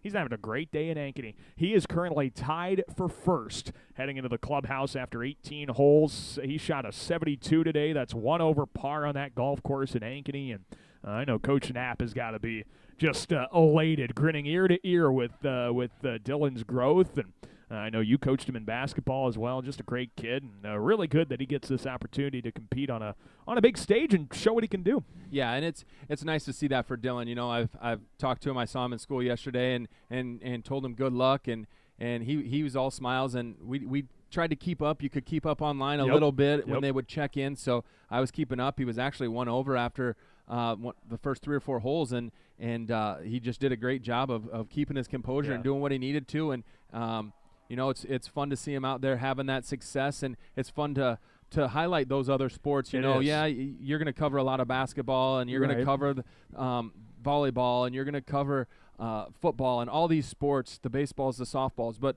you know, the sports like that don't always get recognized, we're really good at them. We got some really, really good athletes in other sports. And so it's great to see Dylan. The team had a great year overall, and they've got some young guys coming back aside from Dylan. You know, obviously he'll graduate, but wish him all the best. And maybe a little bit more warmth tomorrow. Hopefully, and not as windy. Oh, my goodness, it was windy down there. If he can conquer that and just keep his composure, we're with him, and we can't go and root him on because it's not the sport that necessarily happens unless it's Ryder Cup. So we're hoping he does a great job. He's already made us proud, and continue going. Yeah, hopefully there's a lot more we get to talk about with Dylan Souzamil coming up in the next few days. So a good showing through one day, and that's, again, he's 72. He shot a 72 in the first round. He's 1 over par and currently in a 2-way tie for first. Let's take a look at some football scores from around Plymouth County here on our halftime coverage. 10th-ranked Akron Westfield leads Alta Aurelia 3-0. Kingsley Pearson River Valley shutting out West Monona 28-0. MMCRU leads Westwood 21-7. Galen Catholic winning homecoming big 27-0 at the halftime break there. This is a district title game in Class 1A District 1. OABCIG leads the Hinton Blackhawks 12-0. And there's still time in the second quarter in Woodbine as 5th-ranked Remsen St. Mary's leads Woodbine 42-16 in Class 8-player District 1. Also thought we'd pass along a Class 4A District 1 score. Spencer leads Sioux City West 55-0 with 6:13 left in the first half. That game is at Elwood Olson Stadium in Sioux City. Fort Dodge kicking off to start the second half. We are underway, and this one bounces, picked up by Andrew Grant. Left numbers 35-40 across midfield in the Fort Dodge territory. Andrew Grant gets into the 40-yard line of the Dodgers and gets the Bulldogs some outstanding field position to start the second half. Yeah, rule number 1, don't let it hit the ground on a kickoff. Rule number 2, if you do, pick it up and run fast forward. And he did both of those. It hit, and you just never know where the ball's going to go. It bounced straight up. A couple guys looked at each other. Andrew got it, and we know he knows what to do with it. Great field position right here. I was going to say, is Rule 3 be Andrew Grant? Be Andrew Grant, yes. 1st and 10 for the Fort Dodge 40. 2 receivers right, and a motion man, and Evan Pratt. They give it to Pratt around the right side. He gets across the right seam to the 35, and he's tackled short of the line to gain of the 32-yard line. A pickup of 8 on the carry by Pratt. It'll be 2nd and 2. Good to see Pratty back out there. I think he was a little banged up in the first half. He had one around the edge. He kind of came off limping. He's been battling some stuff in his lower, in his legs and stuff. Yep. So good to see him back out there. Again, getting healthy at the right time is huge for the Bulldogs. Yeah, you want to be healthy at this point of the season, and not every football team can say that. I know not a lot of teams can't say that right now. 2nd and 2 from the 32. A receiver motions in Pratt. They'll give it to him around the left side this time, and he gets a first down up the seam 30, and he got tripped up just before he could make a move at the 26-yard line. It's still a nice gain of 6 yards and a first down for the Dogs. And Evan Jalis was at the 10-yard line blocking a linebacker. That's the type of stuff that's going to make big plays. Yeah, it didn't matter this time, but it will matter, and we'll score a touchdown because Evan Jalis is doing his job. Absolutely. So start of the third quarter, 21-7. Lamar's leads Fort Dodge in Class 4A District 1. The Bulldogs trying to remain unbeaten in the district. They're currently number 11 in the RPI in Class 4A, 2-0 in district play, and 5-1 overall. 2 receivers right, 1 left, and now they fake the give to Pratt, motioning left side, and Kazel keeps her on the left side. He carries up the numbers to the 25-20. How many quarterbacks drag defenders like that? Tegan Kazel with a nice carry on a pickup of 6 yards to set up 2nd and 4. Yeah, and once he got to there was a little bit of pressure. 2 hands went on the ball, and he was going to make sure that wasn't going anywhere.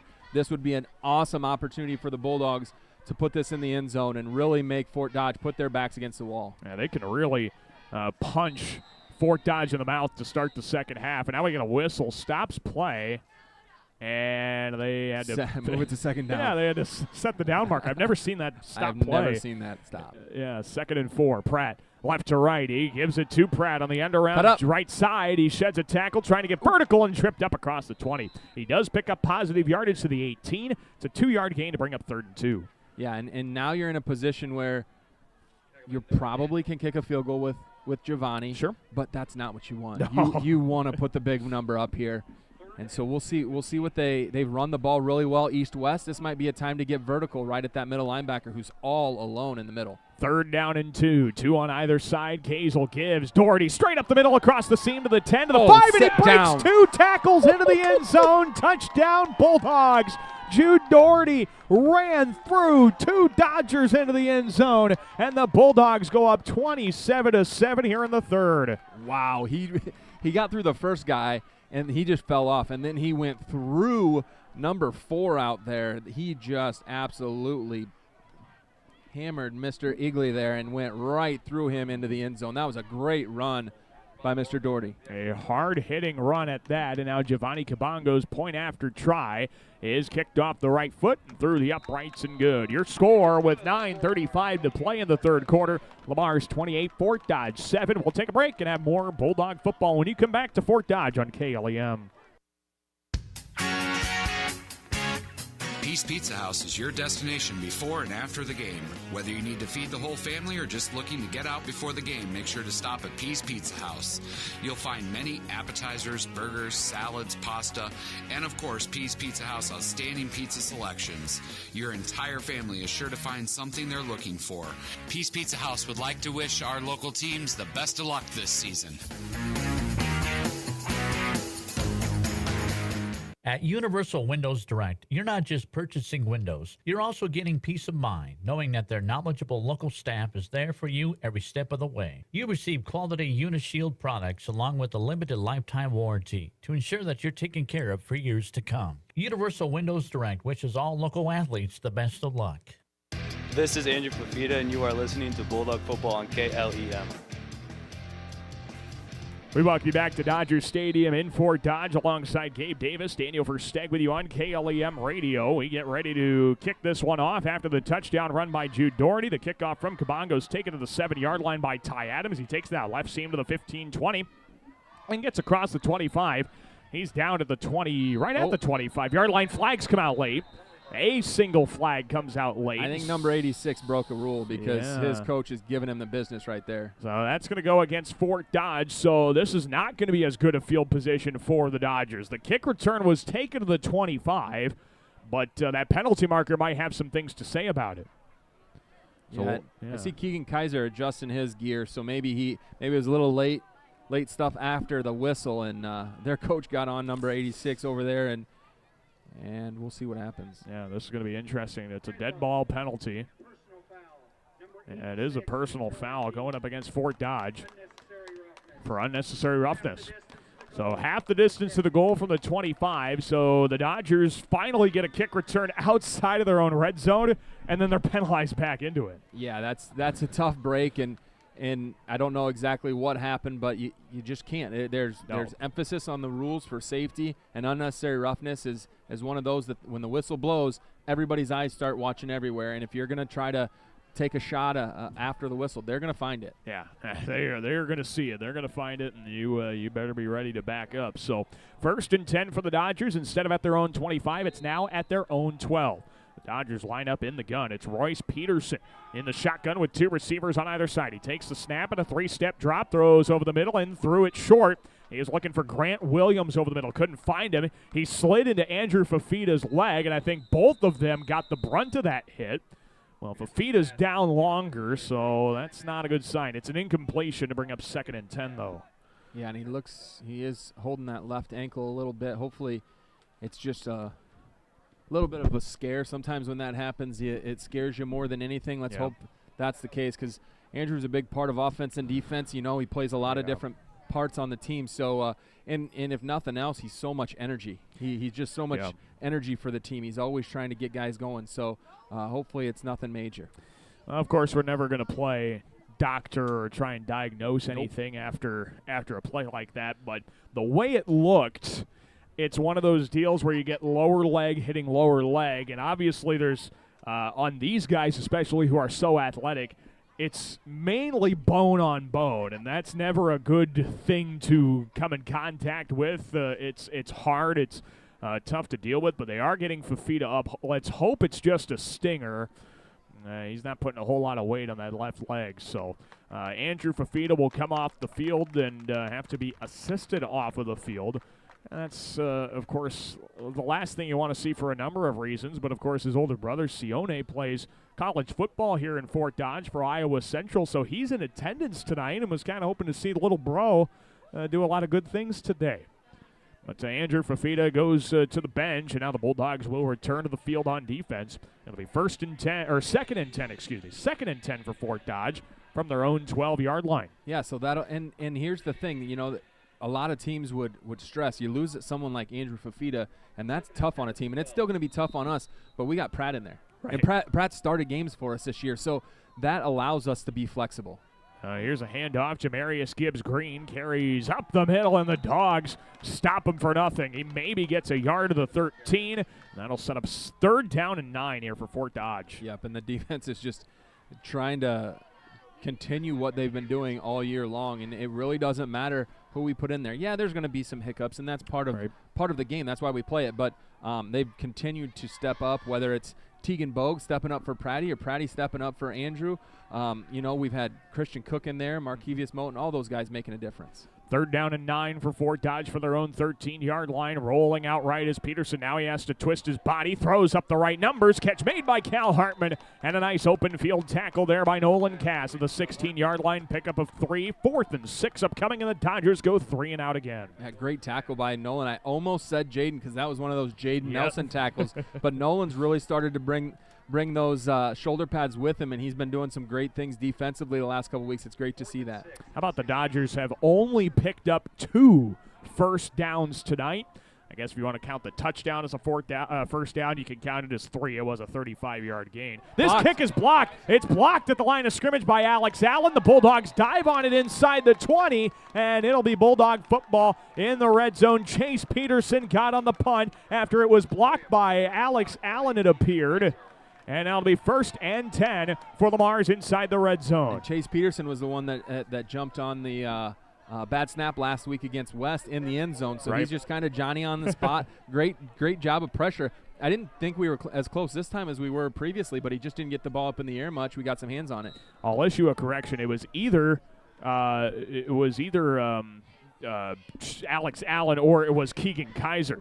He's the give up the middle. Keegan Kaiser. Nowhere to go. Loss of a yard. So it was Keegan Kaiser who had the block. Our apologies for getting that wrong initially. A great play nonetheless. Loss of a yard to the 20. We'll bring up 2nd and 11 here. Yeah, great job by Keegan to get us there. That was kind of an awkward play. I think our timing was a little bit off. It didn't look exactly like we were on the same page there. But fortunately enough, when you start your possession at the 20-yard line, you have some wiggle room. Right.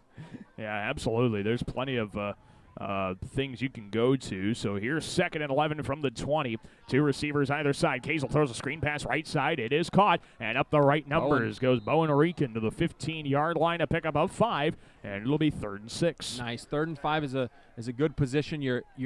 They still have to worry about the end zone. You don't have to necessarily worry about that. A great spot here for the Bulldog offense. Yeah, very good spot. So much more manageable, and again, you're also in a good spot that if you do have to settle for 3, you definitely trust Giovanni Kabongo to try and put one through. 2 receivers right, 1 receiver left, and a tight end right side of the formation. Ball's on the right hash. 3rd and 6. They fake the give to Rican, and Kazel keeps up the middle. He gets to the 10. He's really close to the marker. I don't think he got it. He's just short. He picked up 5. It'll be 4th down and a short 1 yard to go.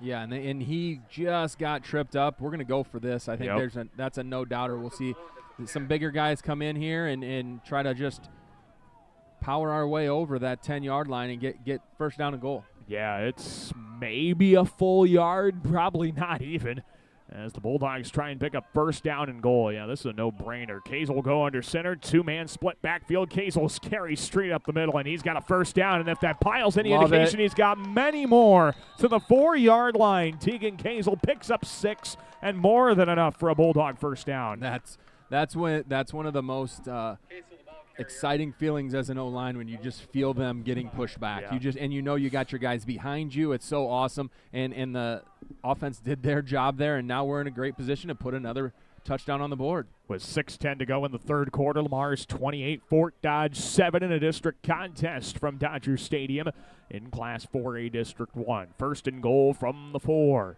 It is Kazel in the shotgun, 2 receivers on either side of the formation. Kabongo off the right hip. Here comes a blitz. Give to Kabongo straight up the middle, and he's a shoestring tackled at the 4 by Cal Hartman. Pickup of a yard will set up 2nd and goal. Yeah, they did a great – they timed that one up about as good as you could. We had a couple different options, but down here near the end zone, I think he probably could have tossed it up to Bowen. Looked like he had some open area up there, but the smart play from a veteran quarterback, hand that off, get a couple yards, and go to the next down. Yeah, you're going to have 4 downs to get this one in the end zone, so you got to just figure out how to punch it in 4 plays. This is play number 2, 2nd and goal from the 4. Give to Kabongo, left side. He's still on the other side, and he gets into the end zone for a Bulldog touchdown, and a flag comes out late. A penalty. Giovanni Kabongo will score, though, regardless of this play. It was well after the whistle had sound. So it's a Bulldog touchdown, 34-7 Lamar's. 5:17 left in the third quarter. We'll see who that penalty is going to be on. Giovanni Kabongo picks up his first score of the contest. It is a 4-yard rushing touchdown for Kabongo. And I guess depending on who this is on, the coach will have to decide, do I want it on the try or do I want it on the kickoff? Well, Coach Vigdahl is getting the explanation, so I hope this means that's going to be on them. Yeah, it's going to be on Fort Dodge. It is a personal foul.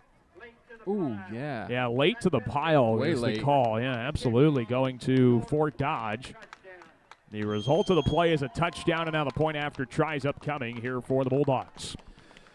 Yep, and yeah.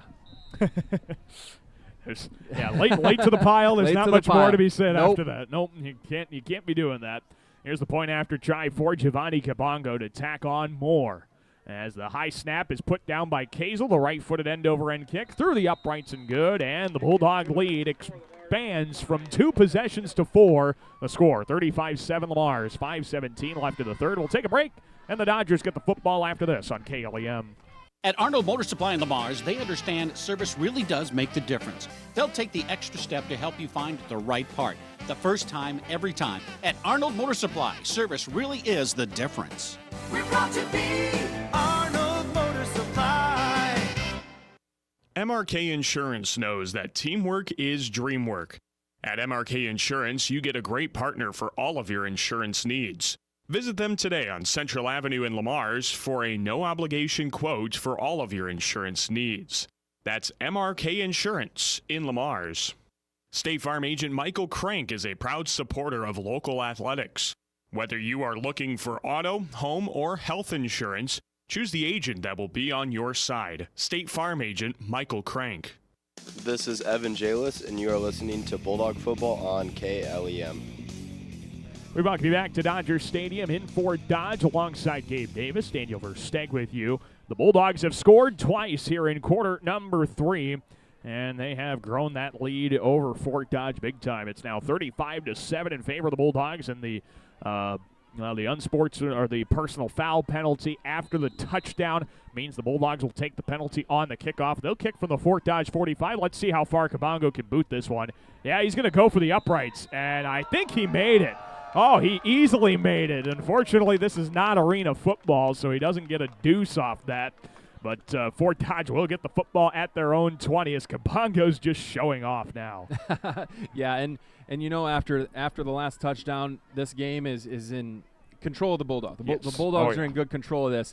And we saw Coach kind of call everybody over. There's been 2 unsportsmanlike in the last handful of plays by Fort Dodge. I know we remember last year a little bit, some things going on, and so Coach got every one of the Bulldog football players there, and I can't say exactly what he said because I don't know, but I'm pretty sure it was on the line of, we've got a lot of games to play yet. Let's be smart about things. Yeah, they've got a lot less to lose than we do. Here's the keep. It is Jamarius Gibbs-Green, lucky to get back to the line of scrimmage. No gain on that keeper by Gibbs-Green. It'll be 2nd and 10. Yeah, and the defense just keeps doing their stuff. Christian Cook in there making plays and getting some opportunities. The nice thing about that touchdown and the score is Andrew Fafita doesn't need to go back out there. No. You know, rolled ankle. He's walking around. It's probably tight on him right now, but he doesn't need to go back out there, and that's a good thing. Yeah, he's putting more pressure on that leg, which is good to see. Here's 2nd and 10. Dropping to throw is Peterson. He airs it out over the left seam, and it's nice a juggled ball. Was it caught? No, it's incomplete. A diving try by Dalton Eckley on the coverage of Nolan Cass as well. The incompletion is going to bring up 3rd and 10. Yeah, Chase Peterson was there and knocked that away. It almost looked like they had inside position. It was pretty close. Yeah, and Alex Allen absolutely crushed the quarterback on that play. Holy cow. Oh, yeah, he did. Oh, yeah, he did. This one's coming out quick. Yeah, 3rd and 10. Peterson airs it out quickly. It might have gotten deflected by Hogue. Or had a bad release point. Either way, it easily falls incomplete. It's 4th and 10. That was Hogue on the last one. Yeah, there you go. 4th and 10. So Hogue got the hit on the quarterback on the last play and deflects that pass. Yeah, and you don't blame a guy for wanting to get rid of it rather than getting hit by Aiden Hogue. I mean, that's the way it goes. So now the Bulldogs will put that punt return out there. Should get good field position as long as we catch it. And this is those things where you start subbing, there's only one punt return. There's only one punt team. You got to make sure you have enough out there. Here's the snap of the right-footed line drive, end-over-end kick. Bounces at midfield. It'll take a Dodger roll for a little while down to the 40, and will finally die down at the Bulldog 37. So, again, Fort Dodge goes 3 and out to this point with 4:24 left in the third quarter. Officially, Fort Dodge has just 2 first downs. I don't think there's any better way to express how good the Bulldog defense has been. It's been phenomenal. I mean, and they've had to respond. We had a couple turnovers early, and they responded to the one for sure. They gave up the one touchdown, but they've just been outstanding tonight. Now the Bulldog offense can try and get this one into the running clock. A score and a point after would make this a 35-point ball game, but now Nick Moser, the head coach of Fort Dodge, is getting some kind of explanation. Bulldogs have it at the 37, their own 37-yard line. Now the referee is back into his spot, and we're ready to go. Tegan Kazel lining up in the gun. 2 receivers right. He motions Schnetzer across the formation. Fakes the give to him and gives it to Doherty, who gets a full head of steam across the middle to the 40. And picking up 5 yards, maybe 6 to the 43-yard line. We'll set up 2nd down and 4. Great job. Drew's out there blocking, also out there doing a little talking. I told Drew today, make sure you keep your head. Don't do anything foolish.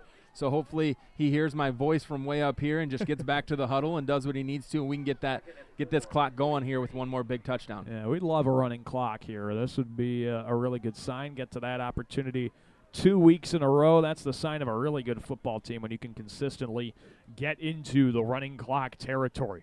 2nd down and 4 from the 43-yard line of the Bulldogs. 2 receivers left and 1 right of Kazel in the gun. He motions Pratt right to left. Gives it to Pratt around the left side, and Pratt could not get to the corner. He's brought down back at the 40-yard line for a loss of 3, and that's going to set up 3rd and 7. Yeah, and it looked like the blocker kind of thought he was going to turn it up, and then Pratt decided to come outside, and we just had one guy that was not accounted for on the edge.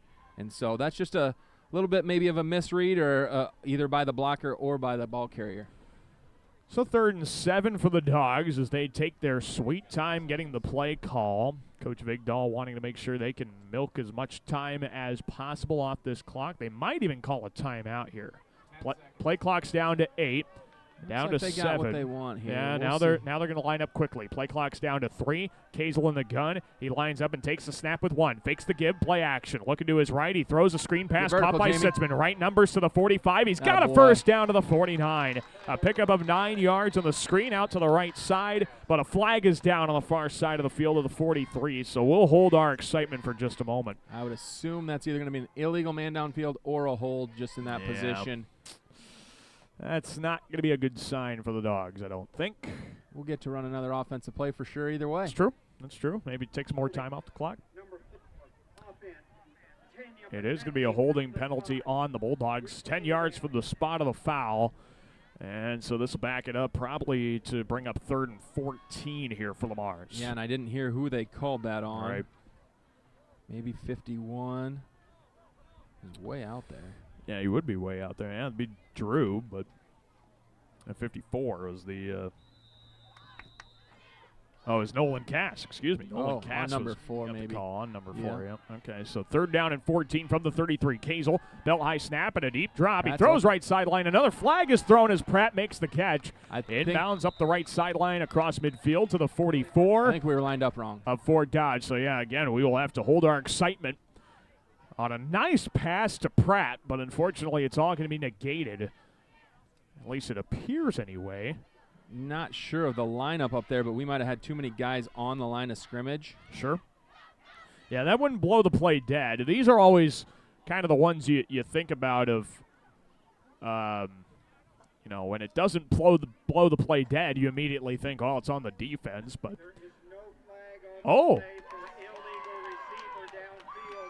they threw a flag for an illegal receiver downfield, but it was not a penalty.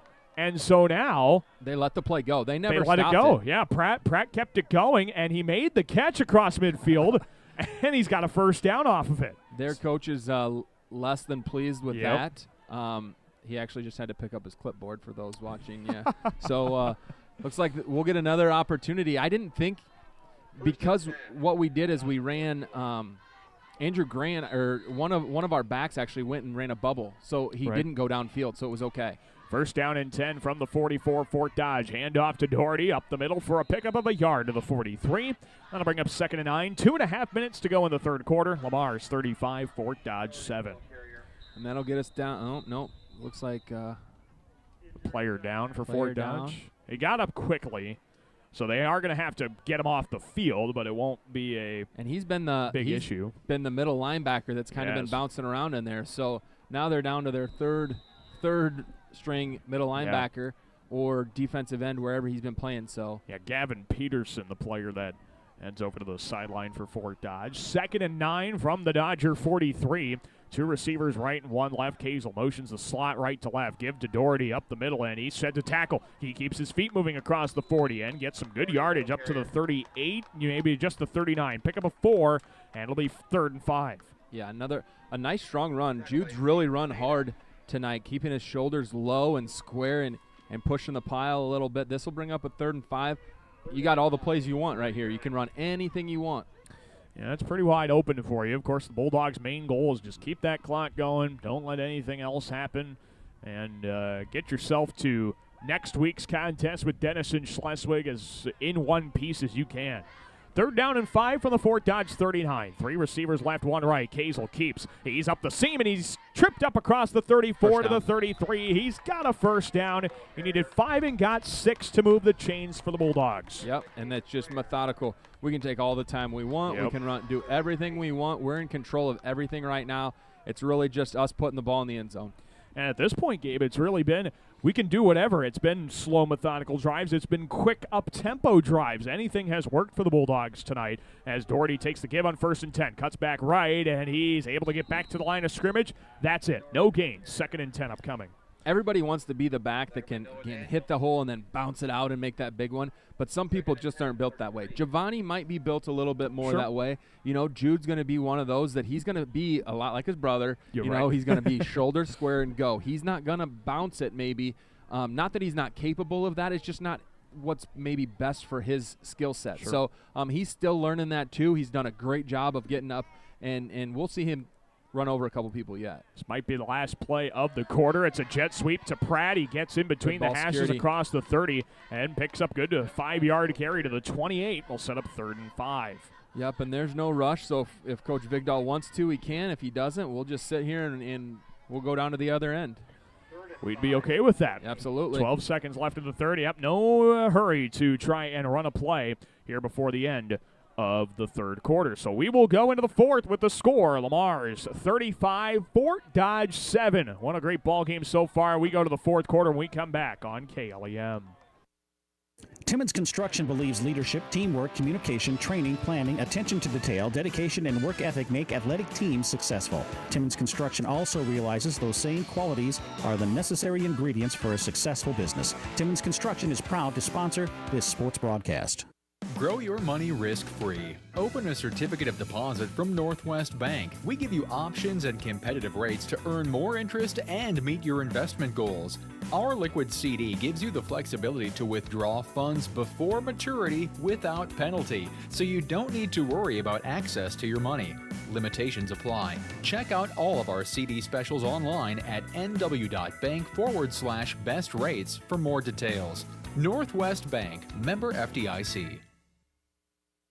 The Lamar's Knights of Columbus Council 1466 would like to wish our teams the best of luck in the game.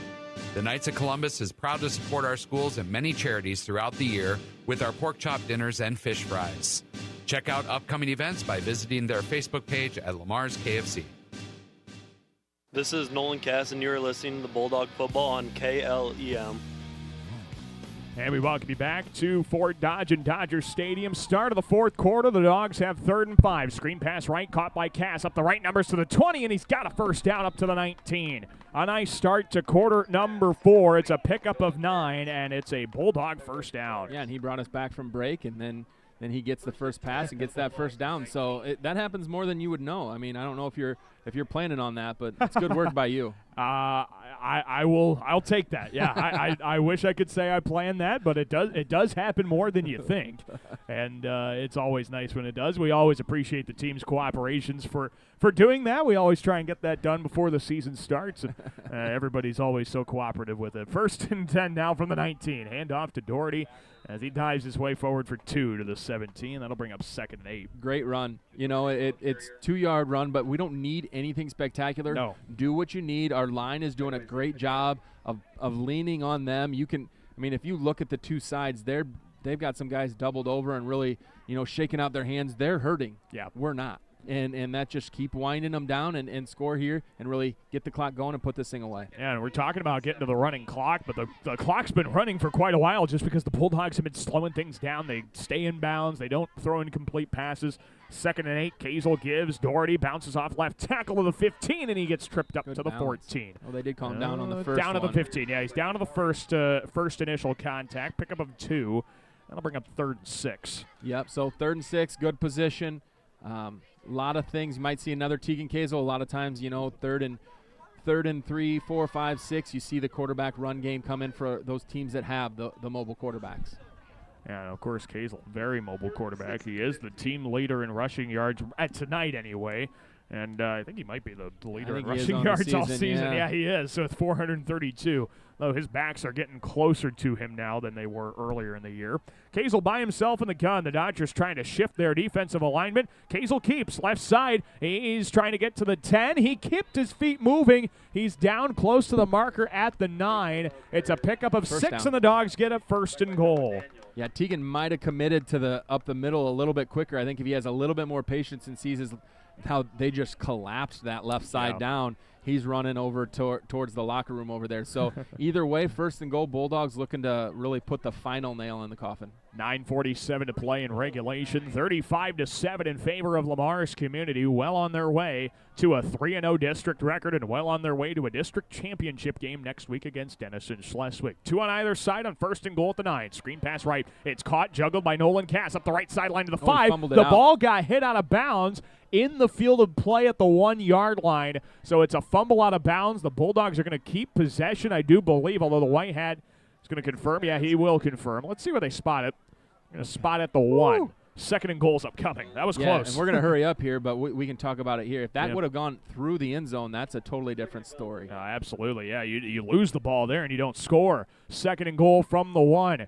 2 receivers either side of the formation after motioning Sitzman out of the backfield. Kazel keeps around the left side. He's got all kinds of room into the end zone, and then he gets hit into the end zone. Kazel's down, and now a flag is thrown. We got to keep, and their coaches are mad, and I don't know why they're mad. You hit him 3 yards deep. That's unacceptable. We've talked about it before up here. This is not a new thing. It's not okay. Nope, it's not, absolutely. But Kazel does get up. He's able to stay in the play. Yeah, they pointed at them that he hit him. Well, but did they call like a targeting or a helmet-to-helmet contact or something? Yeah, they called targeting, I think. Wow, so they got to, if it's the same rule as college, they got to toss him then, right? He put the fist up to his head. To his head, yeah. Yeah, that was number 3.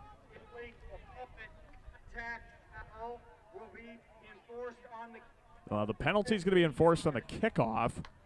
Now, Nick Moser, the head coach of Fort Dodge, is getting an explanation. This is really poor timing for the referee's mic to cut out, which it unfortunately did in the explanation. But it did appear they called a Dodger player for targeting, but I don't think they've taken one off the field. It is still a touchdown for the Dogs, 41-7. Now a point after try upcoming here for Giovanni Kabongo. Snap to Kazel, right-footed kick by Kabongo is through the uprights and good. And they hit Kabongo late, it looks like, but no penalty flag. So the score, 42-7, Lamar's 9:24 left to play in regulation. We'll take a break. Running clock will be in effect when we come back to Fort Dodge on KLEM. Hi, Jessica G. Well, hello, Libby Lexus. I'm so excited to get the spa treatment at Easy Clean Car Wash. My owner knows how much I love the soft water. Oh, and the quick massage just makes my bumpers tingle. And the blow dry is to die for. It always leaves my exterior sleek and shiny. My owner bought me a year pass so I can have the spa treatment anytime I want. Hey, ladies. Ooh, nice tires. Oh, Mickey Mustang, you're such a player. Easy Clean Car Wash. Give your car the spa treatment today. 12th Street east of Hy-Vee, Lamar's. Perspective Insurance. Better together. Whatever your insurance needs, call Perspective Insurance in Lamar's today at 546-7821 and make sure you are properly covered. Perspective Insurance in Lamar's, a new way to view insurance. This is Ken Bigdahl, head football coach of the Lamar's football team. You're listening to Bulldog Football on 1410 AM, 96.9 FM KLEM. We welcome you back to Dodger Stadium in Fort Dodge alongside Gabe Davis. Daniel Versteg with you. A 14-play, 63-yard drive capped off by a touchdown run for Tegan Kazel. His third rushing touchdown of the night.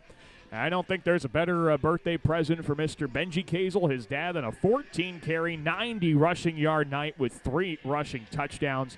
And, Tegan almost doubled his dad's new age, so that's not bad with 90 rushing yards. Yeah, we haven't divulged it. We haven't divulged it. He almost doubled it. Yeah, and we'll see. Tegan might be done for the night. We'll kind of see how it goes. I see there's some younger guys down there dancing, trying to stay warm on the first cool night. Giovanni will go pump this through the end zone here one more time, and then the defense will be out there. Maybe try and boot it through the uprights like he did last time after there was a penalty. After the kickoff, he was just short of the goalpost. Run lap. Yeah, exactly. The Bulldogs go chase it down. They touch it up in the end zone, and it'll be Fort Dodge football at their own 20. The running clock will take effect after the first snap. With 9:24 left to play in regulation, it is a 35-point Bulldog lead at 42-7. And the Dogs are now outscoring their opponents 98-14. In their last nearly 2 games of play. Here are the Dodgers, 2 receivers on either side. It's Jake Nickvenda in the gun. He lobs it up down the right sideline. A fight for the football, and the catch is made after jostling with Evan Pratt. Multiple flags get thrown out. I think they're all going to be a formality as Grant Williams makes the catch across the 45 to the 41. It's a pickup of 39 for a Dodger first down. Unfortunately, I think this is going to go against Pratty. Yeah, he didn't quite get his head around enough, and then the receiver did a great job of coming back to the ball. He kind of got his arm wrapped in there. It happens quite often. It's almost something that some teams put in. They throw it short and then try to, at worst case scenario, get pass interference. But either way, it was a great catch by them, and we'll get – the nice thing is we tackled them, and we'll get to play another down. Well, Jace Neckvindo with a very nicely thrown ball. It is 1st and 10 for the Dodgers at the Bulldog 42-yard line. 2 receivers left, one right of Neckvinda in the shotgun. He takes the snap and a 3-step drop, steps up, lobs it up as he's hit. That ball is incomplete. Multiple players came to the football. Pratt was there. Grant Williams, the intended target, I believe. That'll bring up 2nd and 10. Andrew Grant getting a little defensive end work. Yeah. He plays on the JV, and we've seen him play some running back. I know a couple weeks ago they moved him, and he's been playing the defensive end area. He's been doing a good job there, and he's just quicker than the guy he's across from right now. So 2nd and 10 for the Dodgers. Again, we're under the running clock with 8:30 to go. 42-7 Lamars. Nick Vinda airs it out down the right sideline and overthrew his target. They are picking on Pratt right now. 3rd throw his way. He's only allowed 1 catch. It's an incompletion to bring up 3rd and 10. And Andrew Grant was right there again. Him and Christian Cook made a pact and just said, see you at the quarterback. They were both they both got there about the same time. Andrew's going to get one here if number 12 hangs on to it for a split second longer. Yeah, I think so. Jace Nick Vinda, the junior quarterback, taking over for Royce Peterson in this ball game as Fort Dodge tries to see if they can finish the game at least on some positive things. 2 receivers on either side of Nick Vinda in the gun. No tight end set. Dropping to throw Nick Vinda. 4-man rush. Throws over the right seam and unable to hang on to the football. Nice play, Pratty. That was Grant Williams again. Pratt jarred the ball loose on the target over there. Incompletion. 4th and 10 for Fort Dodge. And you assume they're going for it. I mean, they have nothing to lose. No. I think this probably officially puts them out of the playoffs, so now it's time to build for whatever the future may hold here down at Fort Dodge. Yeah, they would need pretty much every single one of their opponents and every single one of their opponents' opponents to go undefeated the rest of the way to even give themselves a chance to up their RPI. That's the only way they can get back into postseason play. 4th and 10 here for Fort Dodge at the 42. Bell high snap for Nick Vinda. He steps up. He rolls to his right, throws it back toward the right seam. Short ball, incomplete, looking for Tytrell Mosley. He couldn't find him. It's a turnover on downs, and the Bulldogs will take over.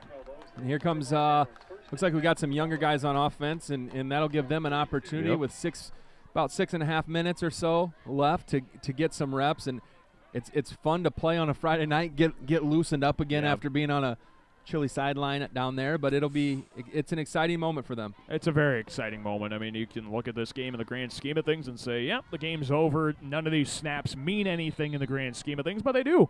I mean, you give your second unit guys an opportunity to play some football. We get to see Jamie Sitzman run the offense at quarterback now. 2 receivers on either side of Sitzman. He turns left and gives to Andrew Grant, who's tackled high and brought down for no gain back to the 42. That'll set up 2nd and 10. Yeah, and this will be a good opportunity because we know from past experience Fort Dodge isn't going to sub anybody out, so they're gonna get an opportunity to play against a varsity opponent here on a nice chilly Friday night. Did they do that last year? Yeah. They might have done that last year. I can't remember. 2nd and 10 from the Bulldog 42. Yeah, I wasn't here last year, so that's the only reason why I'm asking. Under 6 minutes to go in the ball game.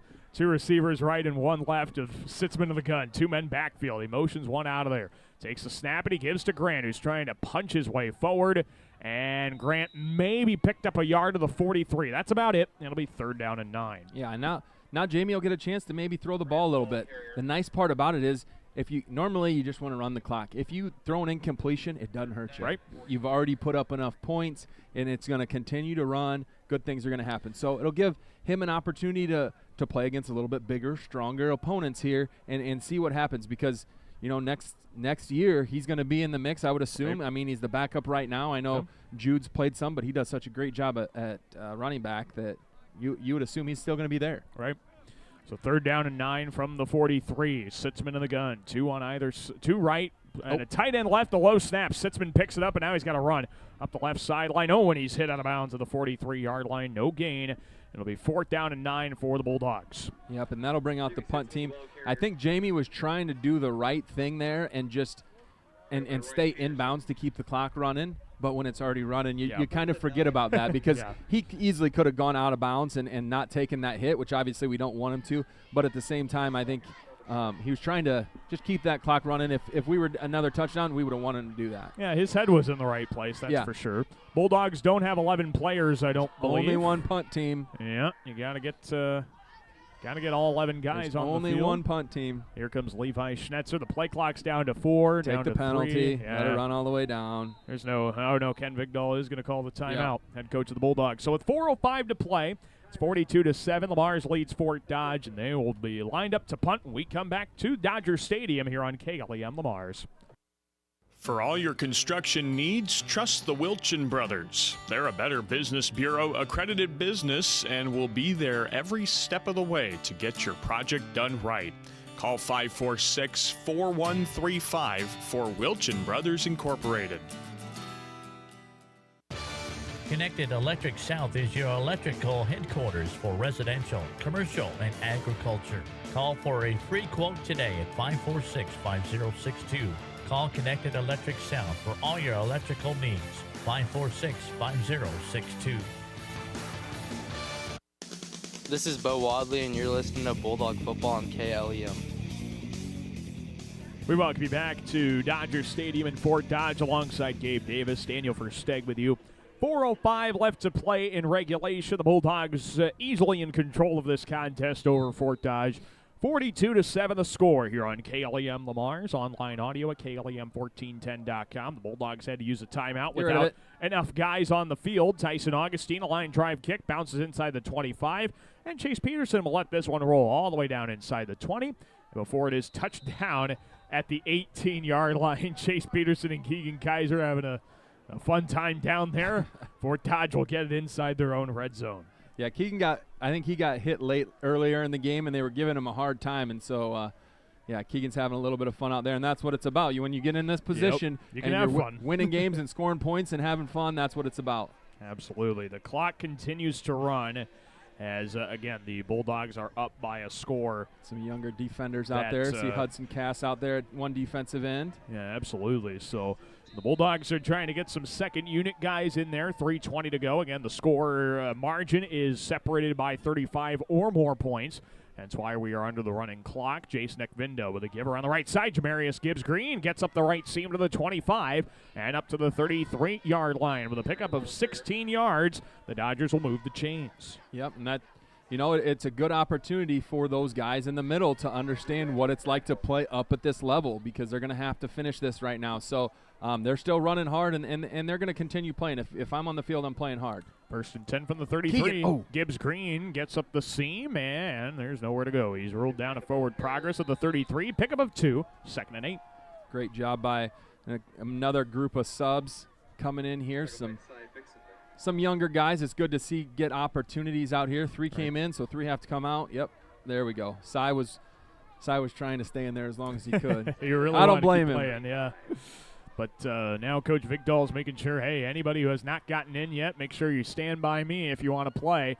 2:15 to go in this contest. Handoff up the middle. Gibbs-Green. Nice. And he stood up for nothing. Only a pickup of maybe a yard or 2 to the 37-yard line. That's going to set up 3rd and 6. Yeah, and that was Bone Rican, and then I think Creed Schrader was in there. Creed, I've been to a couple JV games, and he's not afraid to stick his nose in there. That's fun to see. Yeah, it's really good to see on varsity. Again, the bench. 2 on, 2 off. Bench starting to empty. I see. Not 3. Brett Coons. I think we have 10. No, we have 11. Oh, we do have 11. I missed one. Well, that math is hard. Yeah. I understand. I've had that the last couple of weeks. 3rd and 6. McVinda with a sidearm sling to the right numbers. Was a sidearm sling. And it's an incomplete pass at the 42, so it'll be 4th and 6. Yeah, that was a Patrick Mahomesian. It was. Sidearm out there. So what a word, Patrick Mahomesian. Yeah, I try to come up with stuff. My wife tries to call me on my bluffs, but sometimes they say it on TV too. Oh sure, yeah. There you go. We're just monkey see, monkey do, right? That's exactly Taylor Swift's not here tonight though. There's no Taylor Swift sightings tonight. Unfortunately, she's not dating anybody on the field. No. Mr. Gangler's trying to tell us over here he's Taylor Swiftian, but that's not it. Big stop for the Bulldogs. Yeah, there you go. 4th and 6. Turn the ball over on downs, and the Bulldogs, they might not even have to. They'll probably just have to kneel it down once, and they will get out of here with a victory after the stop on 3rd down and 6. And now Lamar's will improve to 6-1 overall. 3-0 in the district, setting up a district championship game next week at Jim Lorenzen Field. Final home game of the regular season. We hope it's not the final home game overall. Bulldogs will have a chance to host at least one playoff game if they can pick up a victory against Denison Schleswig and secure the district title. And that's perfection right there. Yep. The Bulldogs don't even have to snap it if they don't want to, but they are going to run one more play, it looks like. Sitzman takes the snap out of the gun. He keeps around the left side, sheds a tackle, gets up the left numbers 35, and now he's trying to reverse back to the 34, and now, he'll go down. Jamie Sitzman brought down after a pickup of 2. And that will be your ball game from Dodger Stadium in Fort Dodge. The Bulldogs are victorious by a final score of 42-7. Now sit at 6-1 on the year, matching last year's win total in Week 7. 6-1 on the season, 3-0 in the district. Fort Dodge drops below 500. They're 3-4 overall and 1-2 in Class 4A District 1.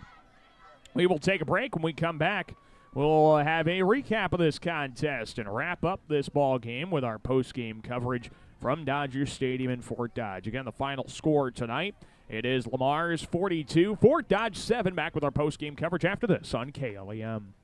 Score big with the Sitzman Real Estate Team. Hometown realtors Shane, Peggy, Lance, and Patty are cheering the Lamar's Bulldogs and Galen Jays on to a victory. Buying or selling, call the Sitzman Real Estate Team today at 546-7881. At Old Glory Roofing, they believe in the principles of hard work, integrity, and commitment. Whether you need help with roof repairs or replacements, Old Glory Roofing will provide you with the best service out there. Call them today at 712-305-8839. South Greenview Estates is a peaceful living space located across from Willow Creek Golf Course in Lamar's. Check out their 55-plus apartments.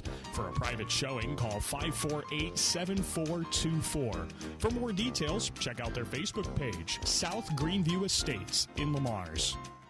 A home is a safe place to be, a roof over your head, and 4 walls to keep out the heat and cold. It's a child's laughter, a mother's song, and a father's strength. It's where we go for comfort and to share joy. It's your first school and your first church. It's where memories are shared. Hi, this is Julie Hurt, your Century 21 ProLink real estate agent. Whatever a home means to you, I am here to help you find the home you are looking for. Call 540-7757 and let me, Julie Hurt, help you make a house your new home. Remember Stockton Towing, your AAA trained and certified operators for Iowa, Nebraska, and South Dakota. No matter when or where, call 402-508-5500. Stockton Towing, your roadside lifeguard and proud sponsor of high school sports. The Lamar's Agri Center, your local source for Scott's Lawn Products, top-performing Kent feed products, a full line of agronomic inputs, bulk grass seed, bird feeders, bulk bird feed, and outstanding service. The Lamar's Agri Center, your source for everything that grows. Peace Pizza House is your destination before and after the game. Whether you need to feed the whole family or just looking to get out before the game, make sure to stop at Peace Pizza House. You'll find many appetizers, burgers, salads, pasta, and of course, Peace Pizza House outstanding pizza selections. Your entire family is sure to find something they're looking for. Peace Pizza House would like to wish our local teams the best of luck this season. This is Tegan Kazel, and you're listening to Bulldog Football on KLEM. And we welcome you back to Dodger Stadium in Fort Dodge. Our post-game coverage tonight as the Bulldogs are victorious over Fort Dodge Senior High by a final score of 42-7. Alongside Gabe Davis, Daniel Versteg with you on our post-game coverage. Let's run down our final stats for you tonight. The Bulldogs with 267 yards of total offense.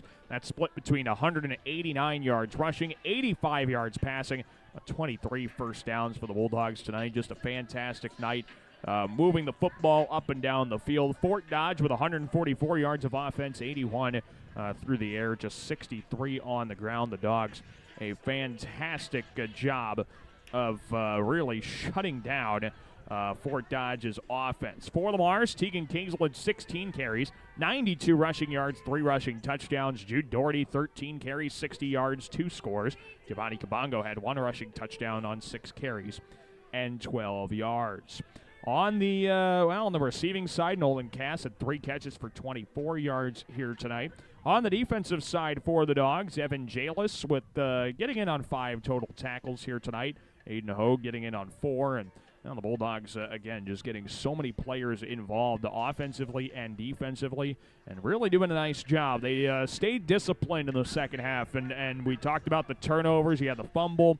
You had the muff punt. You had those and some penalties in the first half. But all in all, in the second half, Gabe, it was a much more disciplined second half tonight as the Bulldogs get a big win against Fort Dodge. Yeah, they really did what they needed to. And you know, there was a couple opportunities for it to get a little sideways or maybe become closer than what it needed to. It never happened. Nope. And I think that's a sign of a mature team. You know, once the muffed punt happened, it changed nothing. Right. You know, yes, they scored. That's the only points they scored. But it didn't change how we approach things offensively. Yeah. It didn't change how we approach things defensively. They got us on one play. Big deal. Other than that, we've controlled the last 8 quarters. Mm-hmm. You know, aside from, you know, a couple hiccups because it is a game that's played play by play. We've had a couple of those, but other than that, it has been really, really good for the last 8 quarters. We need another 4 next Friday with the Denison team that looks like they're going to get a win. I think I saw 21-0 up over Storm Lake. Yep. So we're going to need to take care of business there, and then we'll have that Storm Lake team on the road. But it'll be an exciting week this week, building up to what turns out to be a district championship. Yeah, because Denison Schleswig is going to be undefeated after their victory, assuming that halftime score held, which, seeing how Storm Lake did last week against these Dodgers, I would assume Denison held on. Both teams are going to be undefeated in the district, and now they can put their – that's the great thing about Coach Bigdahl. It's always – kind of coach speaker cliche when you talk about, well, we're taking things one game at a time. I really do think that it is a true mantra of this Bulldog team, like, hey, we're playing Fort Dodge. That's the biggest opponent on our schedule right now. Okay, we've beaten them. Now Denison Schleswig's the biggest team on our schedule. Absolutely. And you know, it is. It's what he does, and it's what he preaches to them, and it's what he talks to them about. And a lot of coaches have a lot of slogans, a lot of things that they try to hang their hat on. But they're cool for T-shirts sometimes and posters, and then that's the last time they're ever referred to is preseason. He is stuck with it game after game, week after week, and that is what the team knows. I mean, Tegan had a nice article in the Sioux City Journal, and he talked about all that. Giovanni talked about it. You talk to these guys about this team, and they all have the same message. They know what they want, and they know how they need to do things to get there, and that's a fun thing to see. Well, and the nice thing is they're right on track for it again. Tomorrow or next week is going to be the big contest against Denison Schleswig at Jim Lorenzen Field. Again, we know this trip was long out to Fort Dodge, so if you didn't make it, we understand. We're glad you were tuned in on the KLEM Radio YouTube channel, but you got to be at Jim Lorenzen Field next week. See if the Bulldogs can clinch the district title, and then if they do, well, they're going to have one more home game at minimum here in Lamar. So hope for that outcome next week against the Monarchs of Denison Schleswig. And if they do what they did here tonight, Gabe, again, we can take away about 3 or 4 kind of really just less than ideal instances. Take away those. You take the rest of what happened tonight, and if you can copy and paste it to next week, I think we're going to be talking about good things for the Bulldogs. Oh, I can't wait. And I encourage you. I just looked at the weather just to see what it was going to be like. It looks like it's going to be similar to this. Yep. And, you know, we're in that part of the year. And some people aren't built to play in the cold. Well, then they're not built to play in the postseason. Nope. You know, I mean, if you can't handle the cold, you're not playing in the postseason. This team's going to be ready. I encourage you to get out to Jim Lorenzen and watch this team and watch how they do things and watch how they're coached and you know, fill up the stands because you know Denison's going to. We owe them one from last year. Right, they do. They kind of gave us a little sting last year, so I know our guys will be ready to go, and let's support them one last time. We'll have a mass band show. Yes. We have the soup and pie supper. We have all kinds of festivities going next week at Lamar. So let's get excited one last time at Jim Lorenzen during the regular season. Yes. Before hopefully we get maybe one or more. Hopefully we'll two. See. Yeah, we'll see what happens if we can take care of business. Need to kind of up that RPI standing a little bit. Unfortunately, our opponents haven't tied. really helped us out. But the nice thing is, if you're a district champion, you're guaranteed the first round game at home, and then kind of the RPI and all those seeding metrics kind of take over from there. But you can guarantee yourselves one home playoff game with a victory next week against Denison Schleswig. Again, the final score tonight, Lamar's Community 42, Fort Dodge 7. The The Bulldogs are 6-1 on the season now, 3-0 in the district. Fort Dodge drops to 3-4 and 1-2 in the district. If you want to hear from Coach Vigdahl, we'd love to bring those comments to you. We'll have them for you tomorrow morning on the KLEM Coaches Corner. He'll be first up. The program starts at 8:05. You can hear it right here on KLEM Radio. Jeremy Schindler will join us. The last update we had good news for Galen Catholic. They were leading South O'Brien 33-0 with 2 minutes left in the contest. So the Jays, that win should lock them up into the postseason. So good news for Coach Schindler. We'll talk with him all about that. And then Akron-Westfield, we're going to try and get John Sievert on. The Westerners trying to clinch their district title tonight against Alta Aurelia. And we'll see if they got the job done there. Yeah, good things there. Akron-Westfield defeats Alta Aurelia 25-0. So we'll have lots of good things to talk about on the Coach's Corner coming up tomorrow morning. We'll encourage you to tune in at that point. Until then, speaking for Gabe Davis, Nick Gengler doing our video stream tonight on the KLEM Radio YouTube channel. I'm Daniel Versteeg. Thanks for tuning in to this edition of Bulldog Football right here on KLEM Radio. Good evening, everyone. This is 1410 KLEM Lamar's and on 96.9 FM. Picker-upper. Bounty picks up spills quicker, and each sheet is 2 times more absorbent, so you can use less than the leading ordinary brand. So you can get back to your night.